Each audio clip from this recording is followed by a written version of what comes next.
हा कार्यक्रम दयानंद म्हस्के यांच्या 84व्या वाढदिवसानिमित्त त्यांनी लिहिलेल्या 3 ग्रंथाचं प्रकाशन आहे। या कार्यक्रमासाठी आदरणीय जवी पवार सर, संभाजी भगत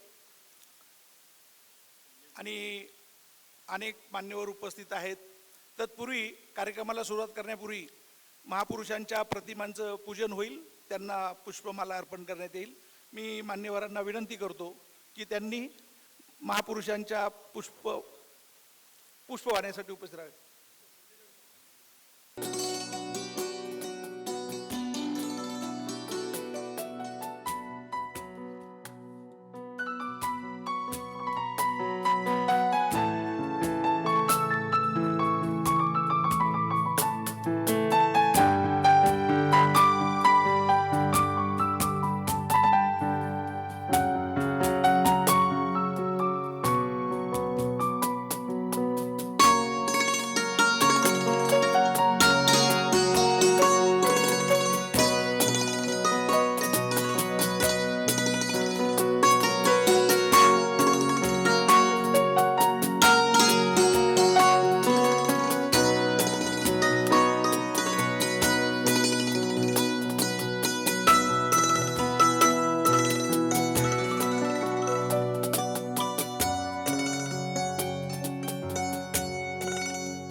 या कार्यक्रमासाठी पुणे शहरातील अनेक मान्यवर उपस्थित आहेत।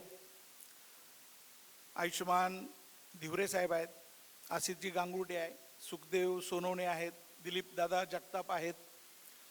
अनेक मान्यवर आपला वेळात वेळ काढून इथं उपस्थित झालेले आहेत। प्राध्यापक सुरेंद्र जोंधळे सर आहेत। जे मान्यवर उपस्थित आहेत त्या सर्व मान्यवरांचं दयानंद म्हस्के सत्कार समितीच्या वतीने सहर्ष स्वागत करण्यात येत आहे। या कार्यक्रमाची रूपरेषा थोडक्यात अशी आहे। या कार्यक्रमाचं प्रतिमा पूजन झाल्याच्या नंतर या कार्यक्रमाची प्रस्तावना दयानंद म्हस्के सरांची कन्या प्रेमानंदा गायकवाड ह्या प्रस्तावना करतील। त्यानंतर प्रकाशकाची भूमिका आर्ष प्रकाशनचे दिलीप चव्हाण हे करतील। त्यानंतर संभाजी भगत सर, जे विद्रोही साहित्य संमेलनाचे नुकतेच अध्यक्ष निवडलेले आहेत, ते आपली भूमिका मांडतील।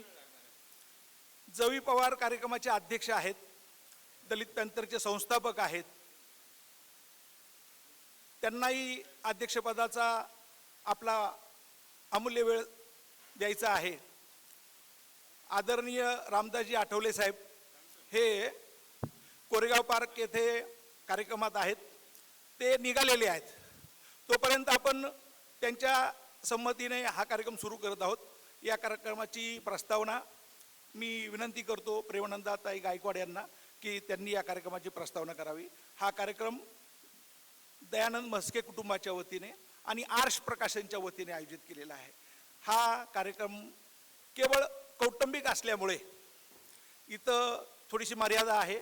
अनेक मान्यवरांचा मान सन्मान करायचा आहे। दलित पॅंथरचे जे सक्रिय कार्यकर्ते आहेत, जे ज्येष्ठ आहेत, त्यांना इथं पाचारण केलेलं आहे, त्यांचाही मान सन्मान करायचा आहे।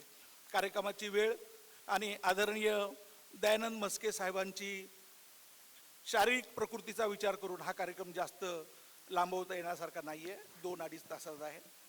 त्यामुळं मी सर्वांना विनंती करतो की सर्वांनी कार्यक्रमाचा शेवटपर्यंत लाभ घ्यावा। कार्यक्रमाच्या शेवटी दयानंद म्हस्के सरांच्या वाढदिवसानिमित्त केक कापण्यात येणार आहे। मी विनंती करतो प्रेमानंदाताई गायकवाड यांनी यावं आणि आपली प्रस्तावना सादर करावी. जय भीम. दयानंद मस्के यांच्यावर प्रेम करणाऱ्या मान्यवर आणि उपस्थित राहणाऱ्यांना सर्वांना माझा सप्रेम जय भीम. बाबांना लोक प्रेमाने गुरुजी म्हणतात. त्या गुरुजींची मी मुलगी प्रेमानंदा गायकवाड. या प्रकाशन समारंभाच्या प्रस्तावनेसाठी मी आपल्यासमोर उभी आहे. विचार मंचावर इतके मोठी माणसं उभी आहेत की त्यांच्या समोर बोलण्याचे मलाच दडपण येत आहे. बाबांचे सहकारी मित्र तसेच कुटुंबांचे सदस्य असलेले सर्व उपस्थित लोकांचे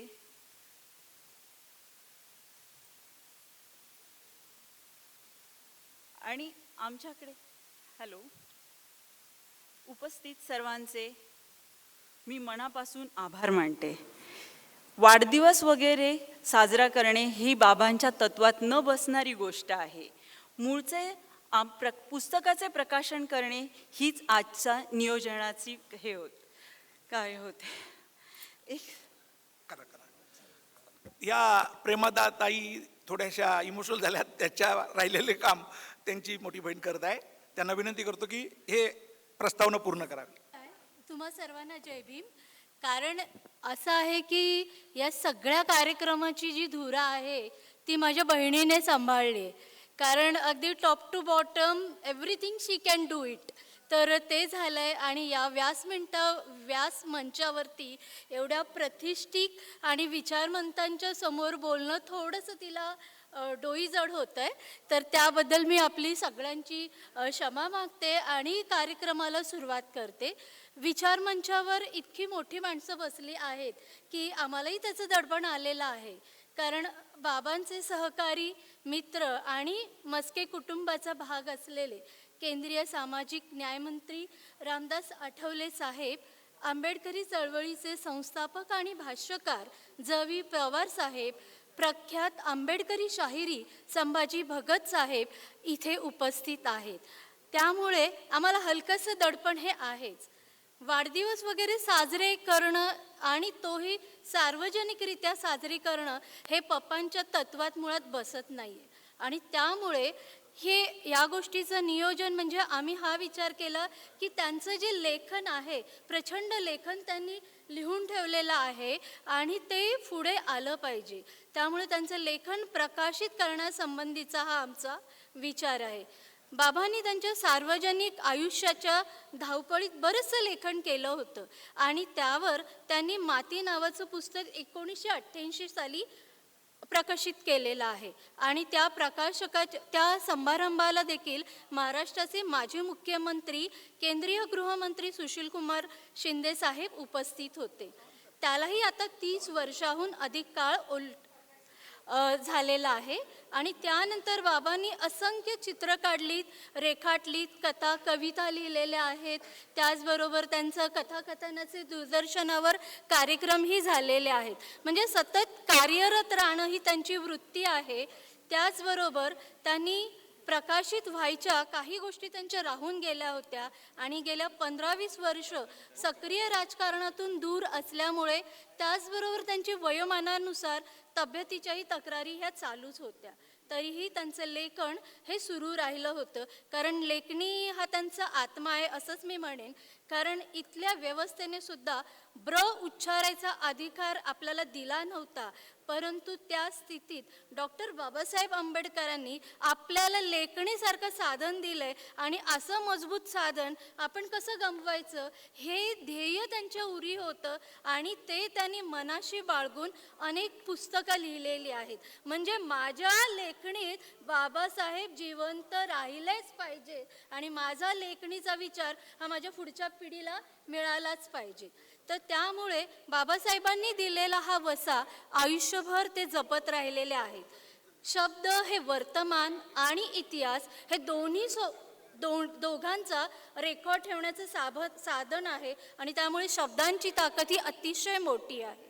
बाबांनी शोषित, पीडित कष्टकरी शेतकरी आणि मजदूर जे काही आहेत त्यांचं दुःख अतिशय जवळून पाहिलेलं आहे, स्वतः अनुभव घेतलेला आहे आणि त्या वेदनेला त्यांनी शब्दबद्ध करण्याचा त्यांनी नेहमी प्राधान्य दिलेलं आहे. रस्त्यावरच्या लढाई इतकंच महत्त्व ते त्यांच्या लेखणीतून वंचितांची वेदना मांडण्यासाठी देत आहेत, कारण हे त्यांचं अगदी जवळून पाहिलेलं ऑब्झर्वेशन आहे आणि निरीक्षणातनं त्यांनी ते आपल्या शब्दात मांडण्याचा प्रयत्न केला आहे. त्यामुळे त्यांचं लेखन म्हणजे अन्यायाविरुद्धचा हा लढाच आहे.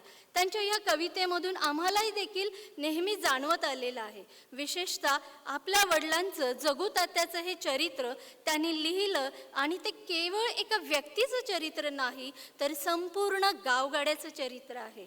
आपल्या तात्कालीन सामाजिक परिस्थितीची त्यांनी मांडणी केलेली आहे.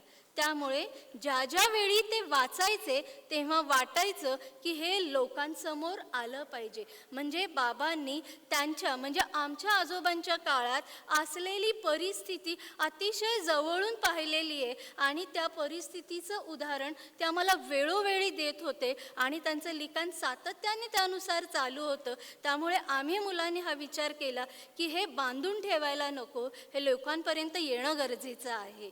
त्याचबरोबर ही जुनी पिढीला हा जो मागचा संघर्ष आहे, जी चळवळीची धडपड आहे लोकांची, ही समजणं गरजेचं आहे. कारण आत्ताचा टेक्नॉलॉजीचा काल इझी टू इट झालेला आहे. बटन दाबलं की सगळं दिसतं, कारण आम्ही स्क्रीन लवर झालेलो आहोत आणि त्यामुळे अगदी खुर्चीत बसलं आणि चलचित्र नजरेसमोर चाललंय ते बघणं फार सोपं होतं, पण त्या चलचित्रामागच्या वेदना किती तीव्र असतात याचा अंदाजच आम्हाला कधी आलेला नाही. त्यामुळे आम्ही आमचा इतिहास अगदी विसरून चाललोय, कारण आमचे नजरा ह्या फक्त स्क्रीनवर जुळलेल्या आहेत. त्यामुळे या नजरांना संघर्षाची ओळख होणं अतिशय गरजेचं आहे असं आम्हाला इथे वाटतं. त्याचबरोबर बाबासाहेबांनी समता, बंधुता आणि न्यायत्व यावर आधारित असलेली ही जी राजघटना आम्हा सगळ्यांना देऊन केलेली आहे, या राजघटना ही लोकांच्या अनेक नजरेत खुपते आहे आणि अशा वेळेस आपल्या सगळ्यांना इतिहास काय आहे हे समजून घेणं गरजेचं आहे. नाहीतर शत्रू आपले मनसुबे तयार करण्यासाठी नेहमीच तयार असतात. बाबांची पुस्तकं हा इतिहासाचा एक मोठा आणि महत्त्वाचा कालखंड आपल्यासमोर आणू शकतात आणि म्हणून ही पुस्तकं आपल्यासमोर आणली आहेत. हा एक महत्त्वाचा भाग आहे. तसेच दुसरं म्हणजे दयानंद मस्के यांना आम्ही तर एक बाप म्हणून ओळखतोच, परंतु सार्वजनिक जीवनात जी नैतिकता त्यांनी पाळलेली आहे त्या मूल्यांचा आग्रह त्यांनी धरलेला आहे आणि प्रसंगी कडवटपणा पण तडजोड केलेली नाही. आणि ही जडणघडण जी आहे ती त्यांच्या आईवडिलांच्या संस्कारातून त्यांना मिळालेली आहे. खास करून त्यांचे वडील की ज्यांना सबंध पंचकृषीत जगू तात्या म्हणून ओळखायचे, त्यांचे औदार्य, त्यांचा विचार, त्यांची नीतिमत्ता या संपूर्ण जीवनपटलाचा परिणाम आमच्या पप्पांच्या जीवनशैलीवरती आम्ही अनुभवलेला आहे. तसंच या पुस्तकातून दयानंद मस्के या व्यक्तीची संपूर्ण कौटुंबिक पार्श्वभूमी तर कळेलच, पण ते कोणत्या मुशीत तयार झालेत याची स्पष्टता प्रत्येकाला येईल. त्याचबरोबर हे असेही लक्षात येते की दयानंद मस्के ही व्यक्ती ही फक्त मूल्य जपणारी व्यक्ती नाही, तर व्हॅल्यू सिस्टीम ही जी मूल्य आपण मानतो आणि ती मूल्य मांडताना कोणत्याही तडजोडीचा ना आर्थिक ना इतर कोणत्याही गोष्टींचा त्यांनी कधीही विचार केलेला नाही आणि मूल्य हे बाळगूनच त्यांनी सतत कार्यरत राहिलेले आहेत. माझा बाप जगन्नाथ, कडव्यापेक्षा जनावरच असती, ते आठवले दिवस काही या तिन्ही पुस्तकातून त्यांची बांधिलकी, माणसांवरचं असलेलं अधोरेखित प्रेम, आणि मी यावर जास्त काही बोलणार नाही कारण इथं बोलणं म्हणजे लहान तोंडी मोठा घास होईल. कारण ज्या चळवळीतून, ज्या संघर्षातून आणि जे आपले संस्थापक आपल्यासोबत आहेत असे आमचे जवी काका इथे आहेत, त्यांच्यासमोर बोलणं म्हणजे माझा आगाऊपणा होईल. सर, त्याबद्दल मी आपली क्षमस्व आहे. त्याचबरोबर तरीही हे ह्या चळवळीचं हे धन आहे आणि हे धन ज्या महाराष्ट्रात एक महत्त्वाचा काळ प्रतिबिंबित करत आहे आणि ते स्वतःजवळ मला न ठेवता ते आपल्यापर्यंत यावं असा आमचा प्रयत्न आहे. आणि म्हणून आम्ही प्रकाशकांच्या शोधात होतो.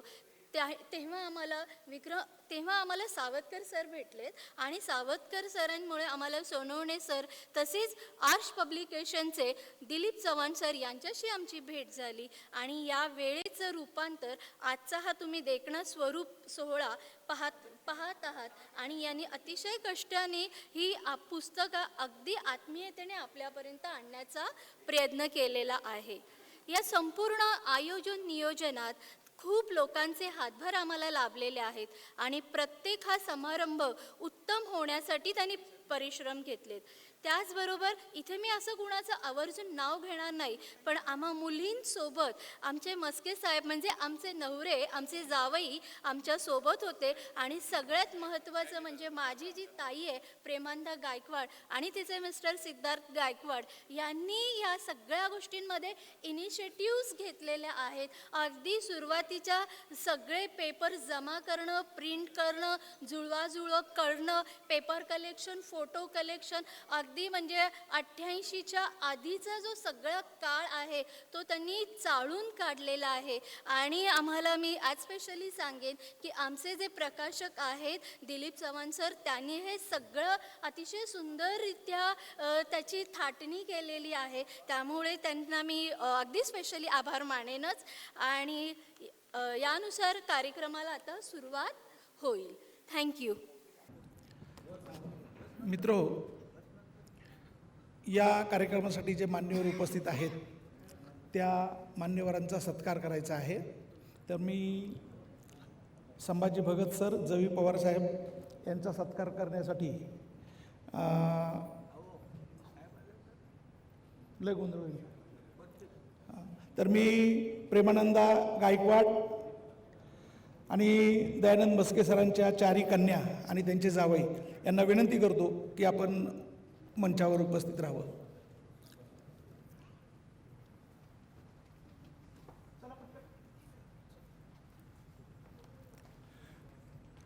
या चळवळीला, दलित पॅन्थरला ज्यांनी जन्म दिला आणि आज सर्वात ज्येष्ठ जवी पवार सर आहेत, तर जवी पवार सरांचा सत्कार दयानंद मस्के सरांचे जावई सिद्धार्थ गायकवाड, कन्या प्रेमानंदा गायकवाड,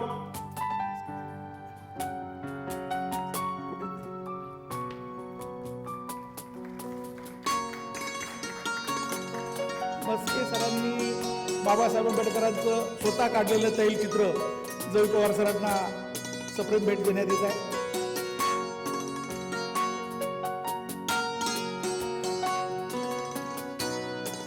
त्यानंतर मी विनंती करतो करुणा आणि राहुल यादव यांना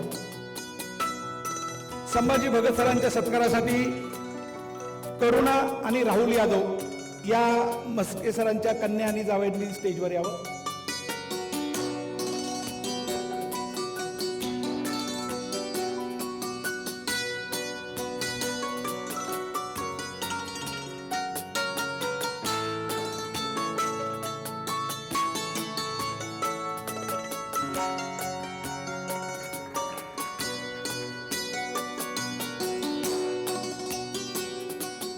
कार्यक्रमात थोडा बदल करण्यात येत आहे की दयानंद मस्के सरांचा सत्कार करण्यासाठी आठवले साहेब आल्याच्यानंतर तो दयानंद मस्के सरांचा सत्कार होणार आहे. तत्पूर्वी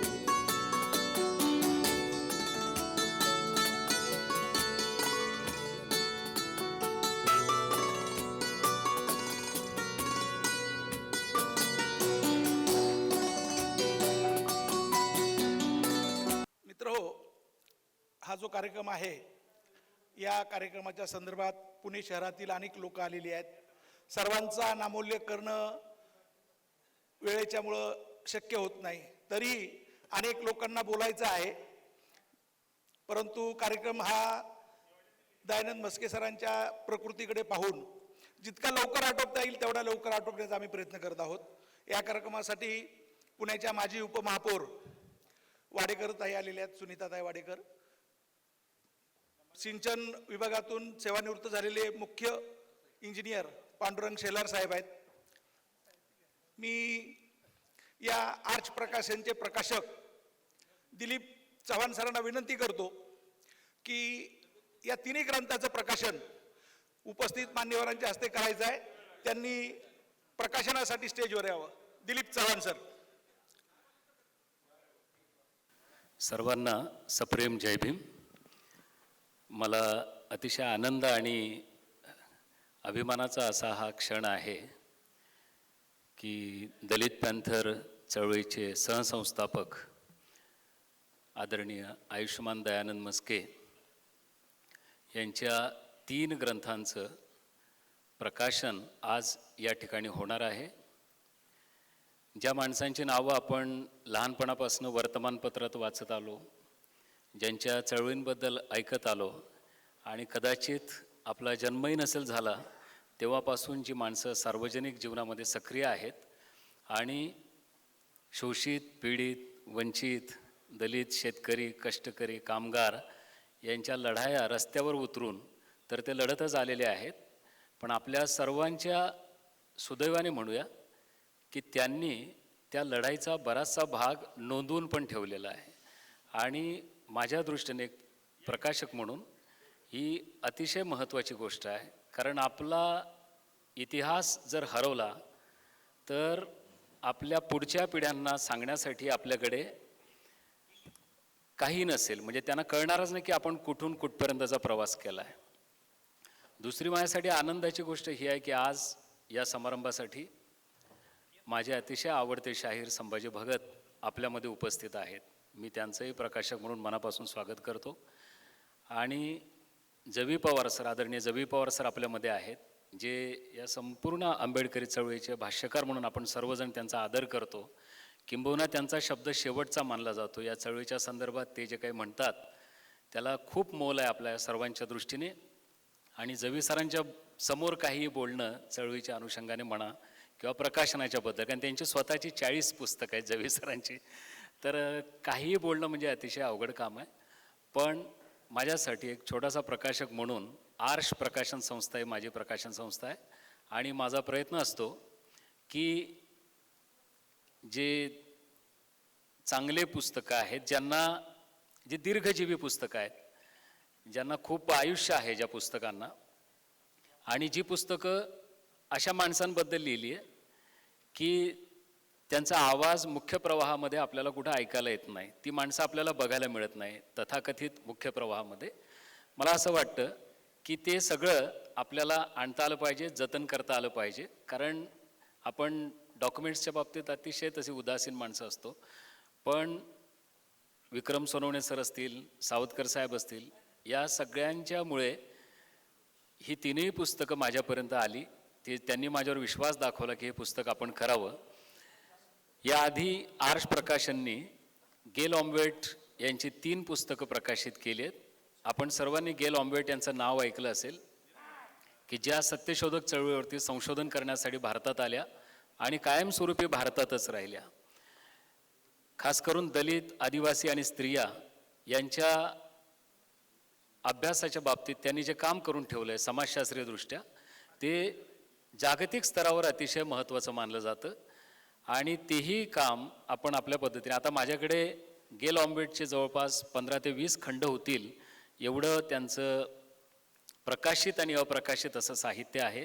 आणि आर्ष पब्लिकेशन्सच्या माध्यमातून तेही साहित्य आणणं मला महत्त्वाचं वाटतं. त्यातले पहिले 2 खंड आपण आणलेले आहेत आणि एक ट्रिब्यूट व्हॉल्यूम गेलच्या संदर्भातला. त्यानंतर डॉक्टर भारत पाटणकरांचं मुद्दा आहे जग बदलण्याचा, हे जे पुस्तक आहे याच्यामध्ये मार्क्सवादाची तोंड ओळख आहे, तेही पुस्तक आपण आणलेलं आहे. आणि भारत पाटणकरांनी चळवळीतले जे अनुभव लिहिले आहेत त्या अनुभवांवरचं सुद्धा एक महत्त्वाचं पुस्तक, की ज्या पुस्तकात त्यांनी असं म्हटलं आहे जे मला अतिशय महत्त्वाचं वाटतं की एक पुरुष कार्यकर्ते म्हणून जेव्हा आम्ही स्त्री कार्यकर्त्यांच्या संपर्कात आलो तर आम्ही अधिक माणूस झालो, अधिक माणसात आलो. आणि मला हे इतकं भावलं की मला असं वाटलं की ही जी गोष्ट आहे की स्त्रिया आपल्या भोवतालात असल्या की माणसं सुसंस्कृत होतात, माणसं सिव्हिलाइज्ड होतात. हा जो महत्त्वाचा भाग आहे तो डॉक्टर पाटणकरांनी त्या पुस्तकामध्ये मांडलेला आहे आणि चळवळीतल्या आपल्या सगळ्याच पुरुष सहकाऱ्यांसाठी मला असं वाटतं ती फार महत्त्वाची गोष्ट आहे. तेही पुस्तक झपाटलेले सहजीवन. आपल्याला सगळ्यांना माहिती आहे की डॉक्टर पाटणकरांच्याही घराण्यात म्हणजे त्यांच्या आईवडिलांपासून ही सगळी परंपरा आहे, तर तेही आपण केलेलं आहे. त्याचबरोबर doctor Ashok बाबरांचा Ambedkarite literary theory नावाचं एक वेगळं पुस्तक आपण केलं आहे आणि त्या पुस्तकामध्ये जसं मार्क्सवादी विचार आधारभूत मानून जगभर एक मोठा साहित्य सिद्धांत किंवा सौंदर्यशास्त्रीय दृष्टी विकसित करण्याचा प्रयत्न झाला, तसं भारतामध्ये सुद्धा बाबासाहेब आंबेडकरांचा विचार केंद्रस्थानी मानून आपण साहित्य समीक्षा उभी करू शकतो का, साहित्याचं सैद्धांतिक विवेचन करू शकतो का, अशा प्रकारची भूमिका घेऊन डॉक्टर अशोक बाबरांनी अतिशय मूलभूत स्वरूपाचं असं आंबेडकराईट लिटररी थिअरी असं एक पुस्तक लिहिलं आहे. तेही आणणं मला फार महत्त्वाचं वाटलं. फार मोठं पुस्तक आहे, पण तेही आपण आणलेलं आहे आणि हे कामं मला करता आली याचा मला आनंद आहे. आणि त्याचबरोबर दयानंद मस्के साहेबांनी जे आपल्या वडिलांचं चरित्र लिहिलं, कविता संग्रह तर आहेतच दोन्ही, पण बाप माझा जगन्नाथ हे पुस्तक जेव्हा त्यांनी मला हे शीर्षक सांगितलं, मी थोडा साशंक होतो की हे काय पुस्तक असणार म्हणून. पण ज्यावेळेला ते स्क्रिप्ट मी वाचलं, मला असं लक्षात आलं की ही एका व्यक्तीची कथा नाही आहे, ही एका व्यक्तीची गोष्ट नाही, तर त्या व्यक्तीच्या अनुषंगाने सभोवतालचा सगळा समाज, संस्कृती आणि जे काही आपल्या समाजाचे आजार आहेत, जे दुखणी आहेत, ती सगळी अतिशय कलात्मकरित्या, सुंदररित्या आणि त्यातली भेदकता न हरवता त्यातलं जे चळवळीला जे आपल्याला आवश्यक आहे, दिशादर्शक असं आहे, त्या आशयाला धक्का न लावता मस्के साहेबांनी ते चरित्र लिहिलेलं आहे. म्हणजे प्रथम दर्शनी कुणाला असं वाटेल की आपल्या वडिलांचं गुणगौरव करणारं वगैरे हे पुस्तक आहे का, तर तसं नाही. त्या पुस्तकात जगुतात्या म्हणून त्यांचे जे वडील आहेत, त्यांच्या अनुषंगाने जी इतर पात्र, त्यांच्या संदर्भात जी इतर पात्र आहेत आणि जी सामाजिक परिस्थिती आहे, म्हणजे 70-80 वर्षाचा भारताचा एक महत्त्वाचा कालखंड आणि खास करून महाराष्ट्राचा त्या पुस्तकामध्ये प्रतिबिंबित झालेला आहे. आणि आपल्या सगळ्यांसाठी एक इतिहास म्हणून तो महत्त्वाचा आहे. म्हणजे वारकरी संप्रदायात आपण असं मानतो की समता आहे, एकमेकांच्या पाया पडतात लोक, पण या पुस्तकामध्ये एक प्रसंग असा येतो, जगुतात्याला सुरुवातीला वारकरी संप्रदायाचं फार आकर्षण असतं आणि ते वारकरी असतात आणि वारकऱ्यांमध्ये एकमेकांना नमस्कार करायची पद्धत आहे. पण जगुतात्याच्या पाया पडायला जेव्हा त्या बायका पुढे येतात, तेव्हा एक बाई म्हणते की अगं ते महाराज आहेत, त्याचे पाया कशाला पडते तू. म्हणजे संतांनी एवढे कठोर परिश्रम करून सुद्धा इथली जातीयता 70-80 वर्षापूर्वी सुद्धा होती. तुम्ही वारकरी झालात काय आणि आणखी काही झालात काय, त्या नेणिवेतनं जाणीवेतनं सुद्धा भारतीय माणसाच्या जात नाही. आणि हे जे त्यांनी नोंदवून ठेवलंय, मला असं वाटतं अशा अनेक गोष्टी आहेत, त्या सगळ्या आता इथं सांगणं आपल्याला वेळ नाही एवढा, पण अतिशय महत्त्वाचं आहे. आणि दुसरं त्यांचे जे 2 कविता संग्रह मी केले आहेत की कडब्यापेक्षा जनावरं सस्ती, हे शीर्षक मला असं वाटतं आपल्या कविता ती प्रथम दर्शनी तुम्हाला असं वाटेल की दुष्काळाबद्दल वगैरे आहे, पण एकूण संग्रह जर वाचला तर आपल्या असं लक्षात येईल की जितक्या स्वस्तात आता आपले माणसं विकली जातात ना, त्याच्याबद्दल ते भाष्य आहे. ॲक्च्युली फार स्वस्तात माणसं कोणत्याही किमतीला विकली जाऊ नयेत, पण जितक्या स्वस्तात ती विकली जातात ते फार लाजिरवाणं आहे. आणि त्यावर दयानंद मस्के साहेबांनी ते भाष्य केलेलं आहे. आणि दुसरा एक कविता संग्रह आहे की ज्याच्यामध्ये ते दिवस आठवले काही, तर त्याच्यामध्ये कार्यकर्त्याच्या पलीकडचे जे मस्के साहेब आहेत, एक प्रेम करणारा माणूस, म्हणजे निसर्गावर प्रेम करणारा, माणसांवर प्रेम करणारा, आपल्या पत्नीवर प्रेम करणारा, आपल्या मुलांवर प्रेम करणारा, असा एक कौटुंबिक माणूस. मला असं वाटतं आता सार्वजनिक जीवनात जी काही माणसं सक्रिय आहेत राजकारणामध्ये, त्यातल्या किती माणसांना ही छटा असेल याबद्दल मी साशंक आहे. म्हणजे इतकं सुसंस्कृत असण्याची, इतकं कौटुंबिक माणूस असण्याची आणि प्रत्येक माणसाबद्दल इतका जेन्युइन, इतका खराखुरा अस्सल जिव्हाळा असण्याची अशी किती माणसं असतील, हा एक थोडा वेगळा विषय होईल. पण मस्के साहेबांचे 3 ग्रंथ मला करता आले आणि आपल्याकरता मला असं वाटतं हा मोठा ठेवा आहे.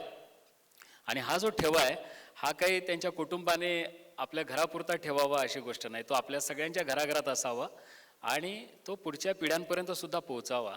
कारण आता काय होतंय, जुनी पिढी आपले संघर्ष विसरत चालली आहे आणि नव्या पिढीला काहीच माहीत नाही आहे. तर अशा वेगळ्या ट्रान्झिशन फेजमध्ये आपण सगळे आहोत. तर अशा वेळेला ही अशा पुस्तकं येणं, त्यांचं डॉक्युमेंटेशन होणं, हे 70-80 वर्षापूर्वीचा गावगाडा आहे म्हणजे ते आउटडेटेड असं नाही, किंबहुना ते आता त्याहून भीषण परिस्थिती आहे. आता त्याहून आपण अधिक कठीण काळामधनं वाटचाल करतो. एक वेगळ्या प्रकारची संक्रमण अवस्था आहे. जे आपण अत्यंत संघर्षातनं मिळवलेलं आहे, अनेक लोकांनी रक्त आटवून आपलं बलिदान देऊन मिळवलेलं आहे, ते सुद्धा आता आपल्याकडून हिसकावण्याची तयारी सुरू आहे. आणि त्यासाठी मोठ्या प्रमाणावर कटकारस्थानं रचली जात आहेत, मोठ्या प्रमाणावर षडयंत्र रचली जात आहेत. शत्रू मुजोड होत चाललेला आहे दिवसेंदिवस. अशा वेळेला म्हस्के साहेबांसारख्या लोकांचं लेखन लोकांमध्ये असणं आणि म्हस्के साहेबांची आठवण आपण कायम ठेवणं, कारण म्हस्के साहेब एक व्यक्ती म्हणून नाही, कारण आपण बाबासाहेबांना मानणारे लोक आहोत, आपण बुद्धांना मानणारे लोक आहोत, त्यामुळे आपण व्यक्तिपूजा तशी करत नाही. पण म्हस्के साहेब म्हणजे एक विचार आहे, एक इंटिग्रिटीचं नाव. मला जे लक्षात आलं वाचून, मी जे त्यांच्याबद्दल ऐकलं वाचलं आहे, एका इंटिग्रिटीचं नाव आहे म्हस्के साहेब म्हणजे. आणि ती इंटिग्रिटी आता सार्वजनिक अवकाशातनं कुठेतरी हरवत चाललेली आहे. आणि त्यामुळे मला असं वाटतं की म्हस्के साहेबांची आठवण आपण सगळ्यांनी कायम ठेवावी. ही तीच माणसं आहेत ज्यांच्या लढाईमुळे, ज्यांनी रक्त आटवल्यामुळे, ज्यांनी संघर्ष केल्यामुळे, ज्यांनी पोलिसांच्या लाठ्या काठ्या खाल्ल्यामुळे, जे जेलमध्ये गेल्यामुळे, ज्यांनी आपली करिअर संपवल्यामुळे आपण इथपर्यंत आलेलो आहोत. बाबासाहेबांचा विचार ह्या लोकांनी जगलेला, तो विचार जगलेला आहे आणि आपली पण जबाबदारी आहे की आपण तो विचार पुढे नेला पाहिजे. मला अतिशय आनंद आहे की हे करता आलं. प्रकाशक म्हणून मला याचा आनंद आहे. आणि जवी सरांसारख्या माणसाच्या हातून आणि संभाजी भगत आणि इतर सर्व मान्यवर, आठवले साहेब पण येणारच आहेत, या सगळ्यांच्या उपस्थितीत हा प्रकाशन समारंभ होतो आहे. ही अतिशय आनंदाची, हा ऐतिहासिक क्षण आहे की जवी पवार सर इथं उपस्थित आहे आणि हे सोबत लढलेले कॉम्रेड्स आहेत, सोबत सगळा संघर्ष केलेली माणसं आहेत आणि हे साक्षीदार आहेत ह्याचे. त्यांच्या समोर हे घडतंय, त्यांच्या समोर ही पुस्तकं येतात, याचा आनंद आहे. थँक्यू. मित्र हो, आम्ही आमच्या चळवळीचं साहित्य निर्माण करू शकलो नाही, ही फार मोठी आमच्या चळवळीची कमतरता आहे. आज 1999ला, 1998ला, 1994ला जन्मलेला मुलगा देखील स्वतःला पॅन्थर म्हणून घोषित करतो. 1972ला पॅन्थर स्थापन झाली. त्या पॅन्थरचा इत्तंभूत इतिहास जवी पवार, अविनाश महातेकर, नामदेवजी ढसाळ, राजा ढाले या मंडळींनी जो एक झंझावात निर्माण केला, जो एक चळवळीला सिंहाचं काळीज बसवलं, समाजातल्या खेड्यापाड्यातल्या लोकांना उभारी दिली, त्या चळवळीचा इतिहास आम्ही जतन करू शकलो नाही. ही शल्य मनात असताना आम्हाला असं वाटलं होतं की दलित पॅन्थरच्या इतिहासावर, दलित पॅन्थरमध्ये सक्रिय नसलेल्या लोकांनी, अनेक लोकांनी PhD केल्या, ते ऐकीव ज्ञान होतं. पण जी माणसं जिवंत आहेत, दयानंद म्हस्के साहेब आहेत, जवी पवार आहेत, या माणसांना पुण्यात बोलवावं. आणि तोही दयानंद म्हस्के यांच्या वाढदिवसानिमित्त. दिलीप चव्हाण सरांनी आता उल्लेख केला, आमच्या चळवळीला खूप स्वस्तात विकली गेली, ही वस्तुस्थिती आहे. आमची हीच समस्या आहे. आमच्या चळवळीला बुद्धिवंतांचा बेईमानी आणि मूर्खांचा त्याग हा आमच्या चळवळीचा शाप आहे. आपण पाहतो महाराष्ट्रामध्ये ही चळवळ वारंवार दिशाहीन झाल्यासारखी दिसते, परंतु तिला रोखणारे, तिला दिशा देणारे जवी पवार असतील, संभाजी भगत आहेत, दयानंद म्हस्के साहेब आहेत, अविनाश महातेकर आहेत, जे जे पॅन्थरमध्ये होते, जे जे बामसेपमध्ये होते, जे जे सामाजिक चळवळीमध्ये, ही माणसं शीलवान होती, ही माणसं चरित्रवान होती. आजही दयानंद म्हस्केंच्या हॉनेस्टीबाबत कुठलाही व्यक्ती शंका घेऊ शकत नाही. आज त्यांच्या चेहऱ्यावर जे तेज आहे ते विपस्सी साधक आहेत. त्यांनी ज्या दिवशी विपश्यना साधना सुरू केली त्यानंतर आज तागायत ते आपल्या चारित्र्याला, आपल्या शिलाला धरून आहेत. आणि त्यांच्या चेहऱ्यावरचा जो नूर आहे तो हेच सांगतो की कार्यकर्ता शीलवान असावा, चरित्रवान असावा. आणि शीलवान, चरित्रवान कार्यकर्ताच त्या चळवळीचा दिशादर्शक होतो, होकायंत्र होतो. म्हणून मी फार भाग्यवान समजतो की मी जेव्हा पहिल्यांदा दयानंद म्हस्के सरांना भेटायला गेलो तर त्यांच्या मुलीच्या दरवाजावर विपश्यना लिहिलं होतं. मी त्यांना विचारलं, हे कोणाचं नाव आहे? ते म्हणले, माझ्या मुलीचं नाव आहे. माझ्याही मुलीचं नाव विपश्यना आहे. आणि आमच्या दोघांचा पहिली जी भेट आहे ती गायकवाड, सिद्धार्थ गायकवाडांच्या घरी झाली. ते हस्तलिखित चाळीत असताना दयानंद म्हस्केंनी त्यांच्या आईची एक कविता लिहिली आहे, आई नावाची. ती कविता जेव्हा मी वाचली तर दयानंद म्हस्के सरांची प्रकृती, शारीरिक प्रकृती अतिशय नाजूक असताना त्यांच्या डोळ्यातून अश्रू येत होते. मला सांगायला खूप अभिमान वाटतो की हा जो इतिहास आहे हा इतिहास पुणेकरांना कळावा, म्हणून मी आर्च प्रकाशनचे दिलीप चव्हाणांना विनंती केली की आपलं हे पुस्तकं ना नफा ना तोटा याच्यावरती आपल्याला एक सामाजिक जबाबदारी आहे आपली, आपण समाजाचं काय देणं लागतो म्हणून हे प्रकाशित करायचं. त्यांनी ती जबाबदारी स्वीकारली. तर मी दिलीप चव्हाण सरांना विचार करतो की ह्या दोन्ही पुस्तकाचं प्रकाशनाच्या संदर्भात त्यांनी उपस्थित राहून मान्यवर संभाजी भगत सर, जवी पवारांच्या हस्ते दोन्ही ग्रंथाचं प्रकाशन करावं. एक पुस्तक प्रकाशन 28 हवाल्याच्या नंतर केलं जाईल. 2 पुस्तकं हा सुवर्णमध्य आहे, तर प्रकाशन करून घेऊ.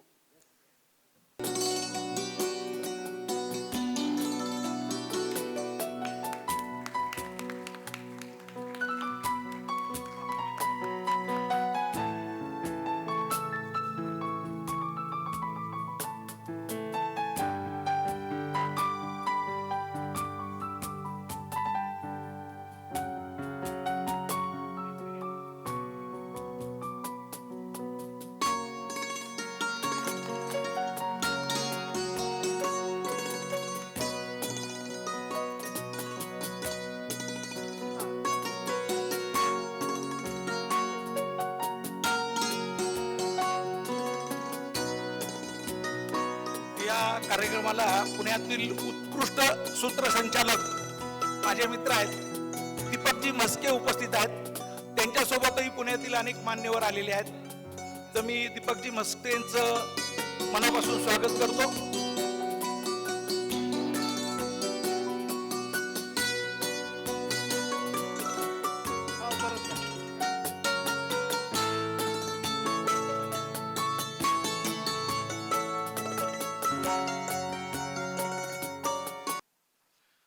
पुस्तक प्रकाशन समारंभ पार पडला. मी या चळवळीचं वामनदादा कर्डकांच्या नंतर आज वामनदादांना ज्यांच्या आम्ही रूपाने पाहतो, वामनदादाचं योगदान अमूल्य आहे. ही चळवळ सामान्य माणसांच्या वाडी वस्तीपर्यंत वामनदादाच्या गीताने नेली. त्यानंतर वामनदादानंतर अनेक लोक आले, वामनदादाची गीतं गायली, पैसा कमवून मोकळी झाली, पण चळवळ तशीच राहिली. आज या चळवळीला वामनदादानंतर आधुनिक वामनदादा जो भेटलेला आहे, माझ्या माहितीने ज्यांचं मनापासून नतमस्तक व्हावं असा व्यक्तिमत्व आयुष्यमान संभाजी भगत हे महाराष्ट्राचे ख्यातनाम शाहीर आहेत, विचारवंत आहेत, गायक आहेत. आणि त्या आत्ताच सातारा येथे पार पडलेल्या विद्रोही साहित्य संमेलनाचे नियोजित अध्यक्ष आहेत. त्यांच्याविषयी जेवढं बोलावं तेवढं कमी आहे. मी संभाजी भगत सरांना विनंती करतो की त्यांनी प्रेक्षकांसाठी विचार मांडतानाच एक चांगलं संगीत त्यांनी सादर करावं. संभाजी भगत साहेब. माझ्या प्रिय भावंडांनो, महाकारुणीचं ताकद गौतम बुद्ध, छत्रपती शिवराय, क्रांतिबा ज्योतिबा फुले, भारतीय घटनेचे शिल्पकार महामानव बोधिसत्व परमपूज्य डॉक्टर बाबासाहेब आंबेडकर विचारपीठावर विराजमान आपल्या चळवळीचे भाष्यकार आणि दलित पॅंथरचे संस्थापक, आमच्या सर्वांचे मार्गदर्शक जवीदादा, ज्यांचा आज 84वा वाढदिवस आहे, ते आमचे म्हस्के गुरुजी. आणि एक अत्यंत चांगली गोष्ट आज घडली आहे. ज्या वसतिगृहामध्ये आम्ही सगळे वाढलो, मध्ये बराच गॅप झाल्यानंतर ही सगळी माणसं आज दिसली, माझे डोळे भरून आले. सुरेश बारशिंग असतील किंवा बाकीचे सगळे जगताप असतील, हे सगळे आमचे हॉस्टेलमधले मित्र. मगाशी संजय सावंत यांनी खूप सुंदर भाषण केलं. ते संजय सावंतसुद्धा आमचे वसतिगृहातलेच मित्र. थोड्याच वेळात ज्यांचं आगमन या ठिकाणी होणार आहे ते रामदासजी आठवले, हे सुद्धा त्याच वसतिगृहातले. आणि सगळ्यात महत्त्वाची गोष्ट म्हणजे गुरुजींचं पहिलं दर्शन मला ज्या वसतिगृहात झालं ते वसतिगृहसुद्धा सिद्धार्थ विहार वसतिगृह आहे. गुरुजींशी बोलायला थोडी भीती वाटायची. आम्ही तसे वयाने लहान आणि गुरुजींच्याबद्दल आम्हाला जी माहिती होती ती फक्त आम्ही दलित पॅंथरच्या चळवळीतले कार्यकर्ते म्हणून, नेते म्हणून आम्हाला माहीत होतं. पण ते उत्तम चित्रकार आहेत, उत्तम शिल्पकार आहेत.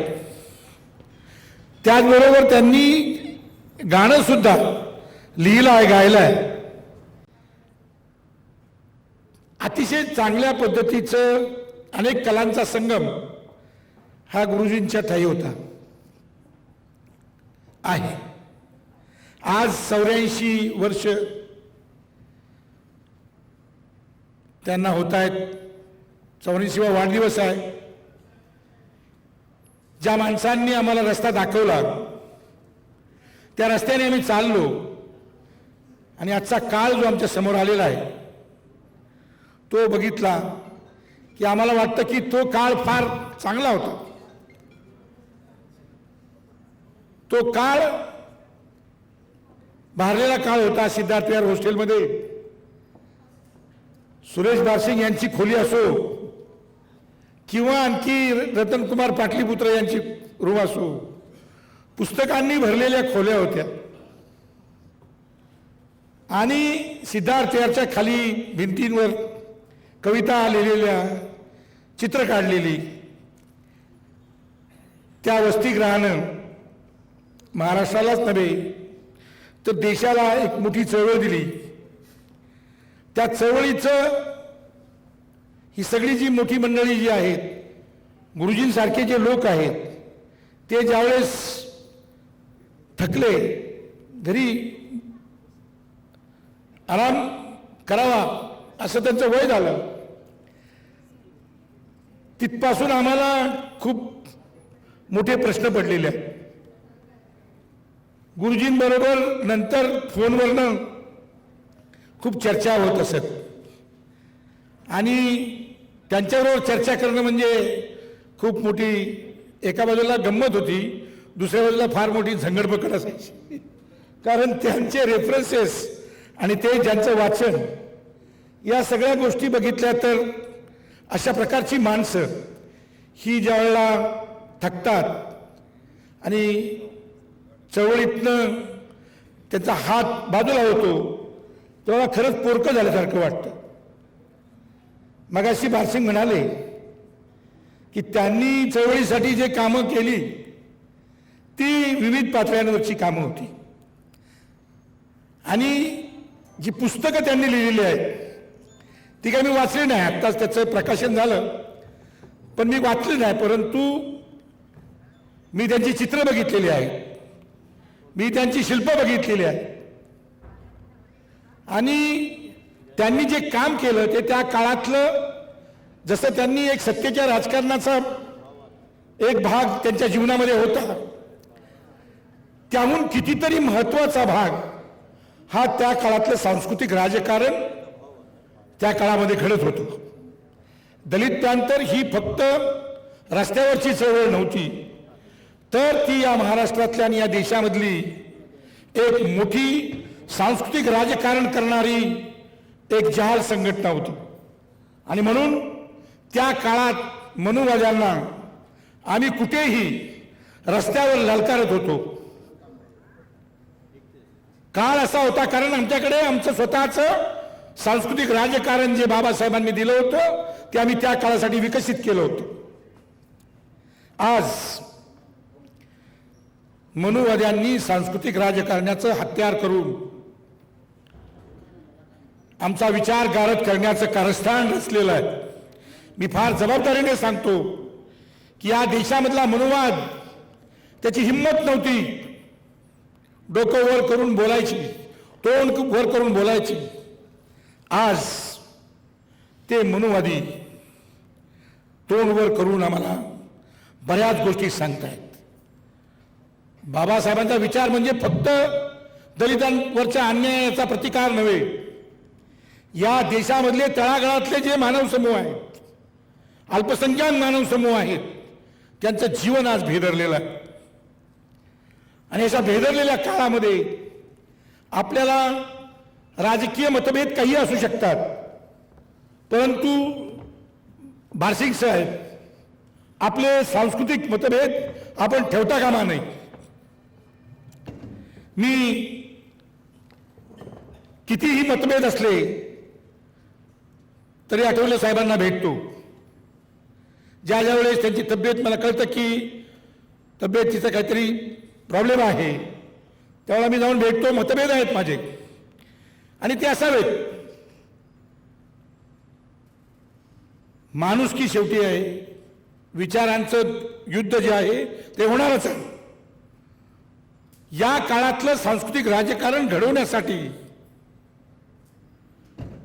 आपल्याला जे जे करावं लागेल ते आपण केलं पाहिजे.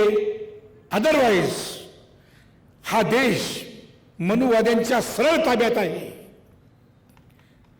आणि हा ताबा पूर्णपणे जर त्यांच्याकडे गेला, या देशाचं संविधान त्यांनी आतलं पोखरलेलं आहे, या देशाची संसद आतून पोखरलेल्या आहेत, सगळ्या ज्या संस्था आहेत लोकशाही वाचवणाऱ्या, त्या सगळ्या आतून पोखरलेल्या आहेत. अशा काळामध्ये गुरुजी, तुम्ही लढा देणारा माणूस म्हणून आमच्या हातात हात घेऊन रस्त्यावर उतरणारे अशी ताकद पाहिजे होती, परंतु आता निसर्गाचा नियम आहे, माणूस थकतो. गाणं म्हणणारच आहे, तुमच्यासाठी म्हणणार आहे. तर या काळामध्ये आपण सगळ्यांनी, राजकीय मतभेद आहेत असू द्या, परंतु बाबासाहेबांनी दिलेली जी सांस्कृतिक दिशा आहे ती दिशा घेऊन आपल्याला पुढे गेलं पाहिजे. त्या बाबासाहेबांचं गीत, जे खास करून गुरुजींना आवडणारं गीत मी सादर करणार आहे. आणि त्याच्यानंतर मला लवकर मुंबईला जायचं आहे, तर मी मुंबईला निघणार आहे. नामांतराच्याच लढ्यामध्ये आम्ही जेलमध्ये गेलेलो आहे आणि अनेक माणसं जेलमध्ये गेलेली आहेत. त्या जेलमधनं आल्यानंतर माझी टीवायची एक्झाम होती आणि त्या काळामध्ये खरं तर त्या काळाचा इतिहास लिहिला गेला नाही. तो जर लिहिला तर या जगातला एक म्हणजे काय स्त्रिया कशा लढू शकतात तुम्हाला खरंच कल्पना नसेल. काही जे माझ्या वयाची माणसं आहेत त्यांना माहिती आहे की विदर्भामधनं, मराठवाड्यामधनं, उत्तर महाराष्ट्रामधनं डोक्यावर पिठाचं गटुडं आणि अंगा खांद्यावर मुलं बाळं घेऊन ट्रेनमधनं या सगळ्या स्त्रिया यायच्या आणि सिद्धार्थ विहार हॉस्टेलच्या बाहेर थोडंसं ग्राउंड, त्याच्यामध्ये 3 दगडाच्या चुली मांडून तिथे स्वतःची भाकरी भाजून ती भाकरी खाऊन मोर्चाला जायची. ते बाबासाहेबांची त्यांचं नातं होतं. त्याच्या संदर्भामध्ये लिहिलेलं गीत आहे. माझा भीम मले भेटतो बाई, मले सांगतो काही, मले सांगतो काही. माझा भीम मले भेटतो बाई, मले सांगतो काही, मले सांगतो काही.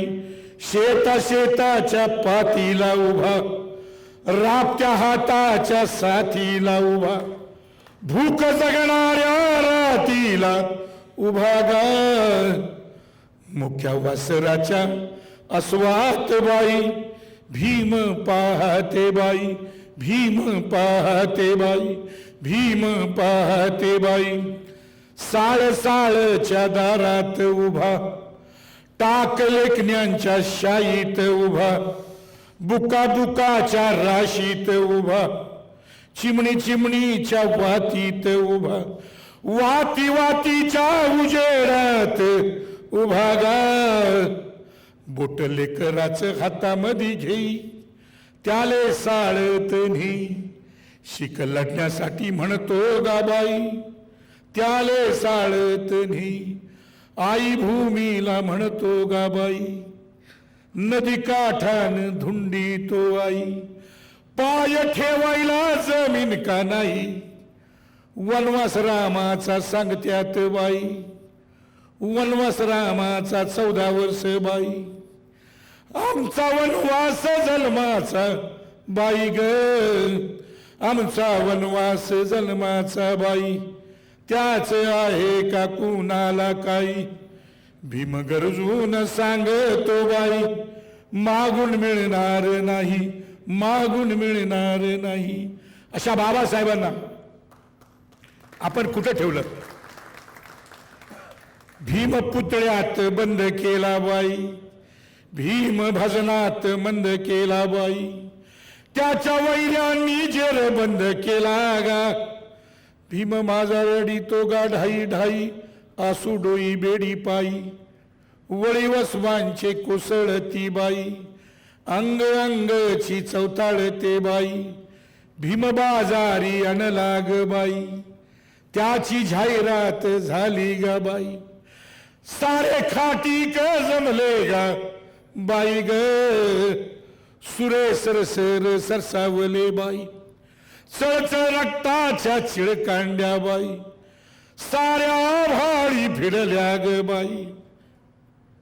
बाबासाहेबांचा हा जो विचारांचा खून आहे, तो पाहणारी ही आमची पिढी आहे सगळी. आमच्या समोर झालंय सगळं. बाबासाहेबांच्या मृत्यूनंतर एक जो उदाहरण आलं, त्यातनं दलित पॅंथर निर्माण झाले. आणि दलित पॅंथरच्या निर्मितीनंतर एक डाऊनफॉल जो 90नंतर आम्ही बघतो आहोत, त्याच्यामध्ये शत्रूनं व्यवस्थेनं बाबासाहेबांना तर त्यांना तर पुतळ्यामध्येच बंद करायचं होतं, त्याच्यामध्ये आम्हीही सामील झालो. ज्या बाबासाहेबांना व्यक्तिपूजा करू नका असं सांगितलं, त्या बाबासाहेबांची आम्ही व्यक्तिपूजा इतकी करू लागलो. आणि ज्या महाकारुणी तथागतांनी सांगितलं की अरे मूर्तीपूजा करू नका, त्या तथागताच्या जगात सगळ्यात जास्त मूर्ती आहेत. हा जो डेडलॉग आहे, हा जो सापळा आहे, हा सापळा समजून घेण्याचा हा काळ आहे.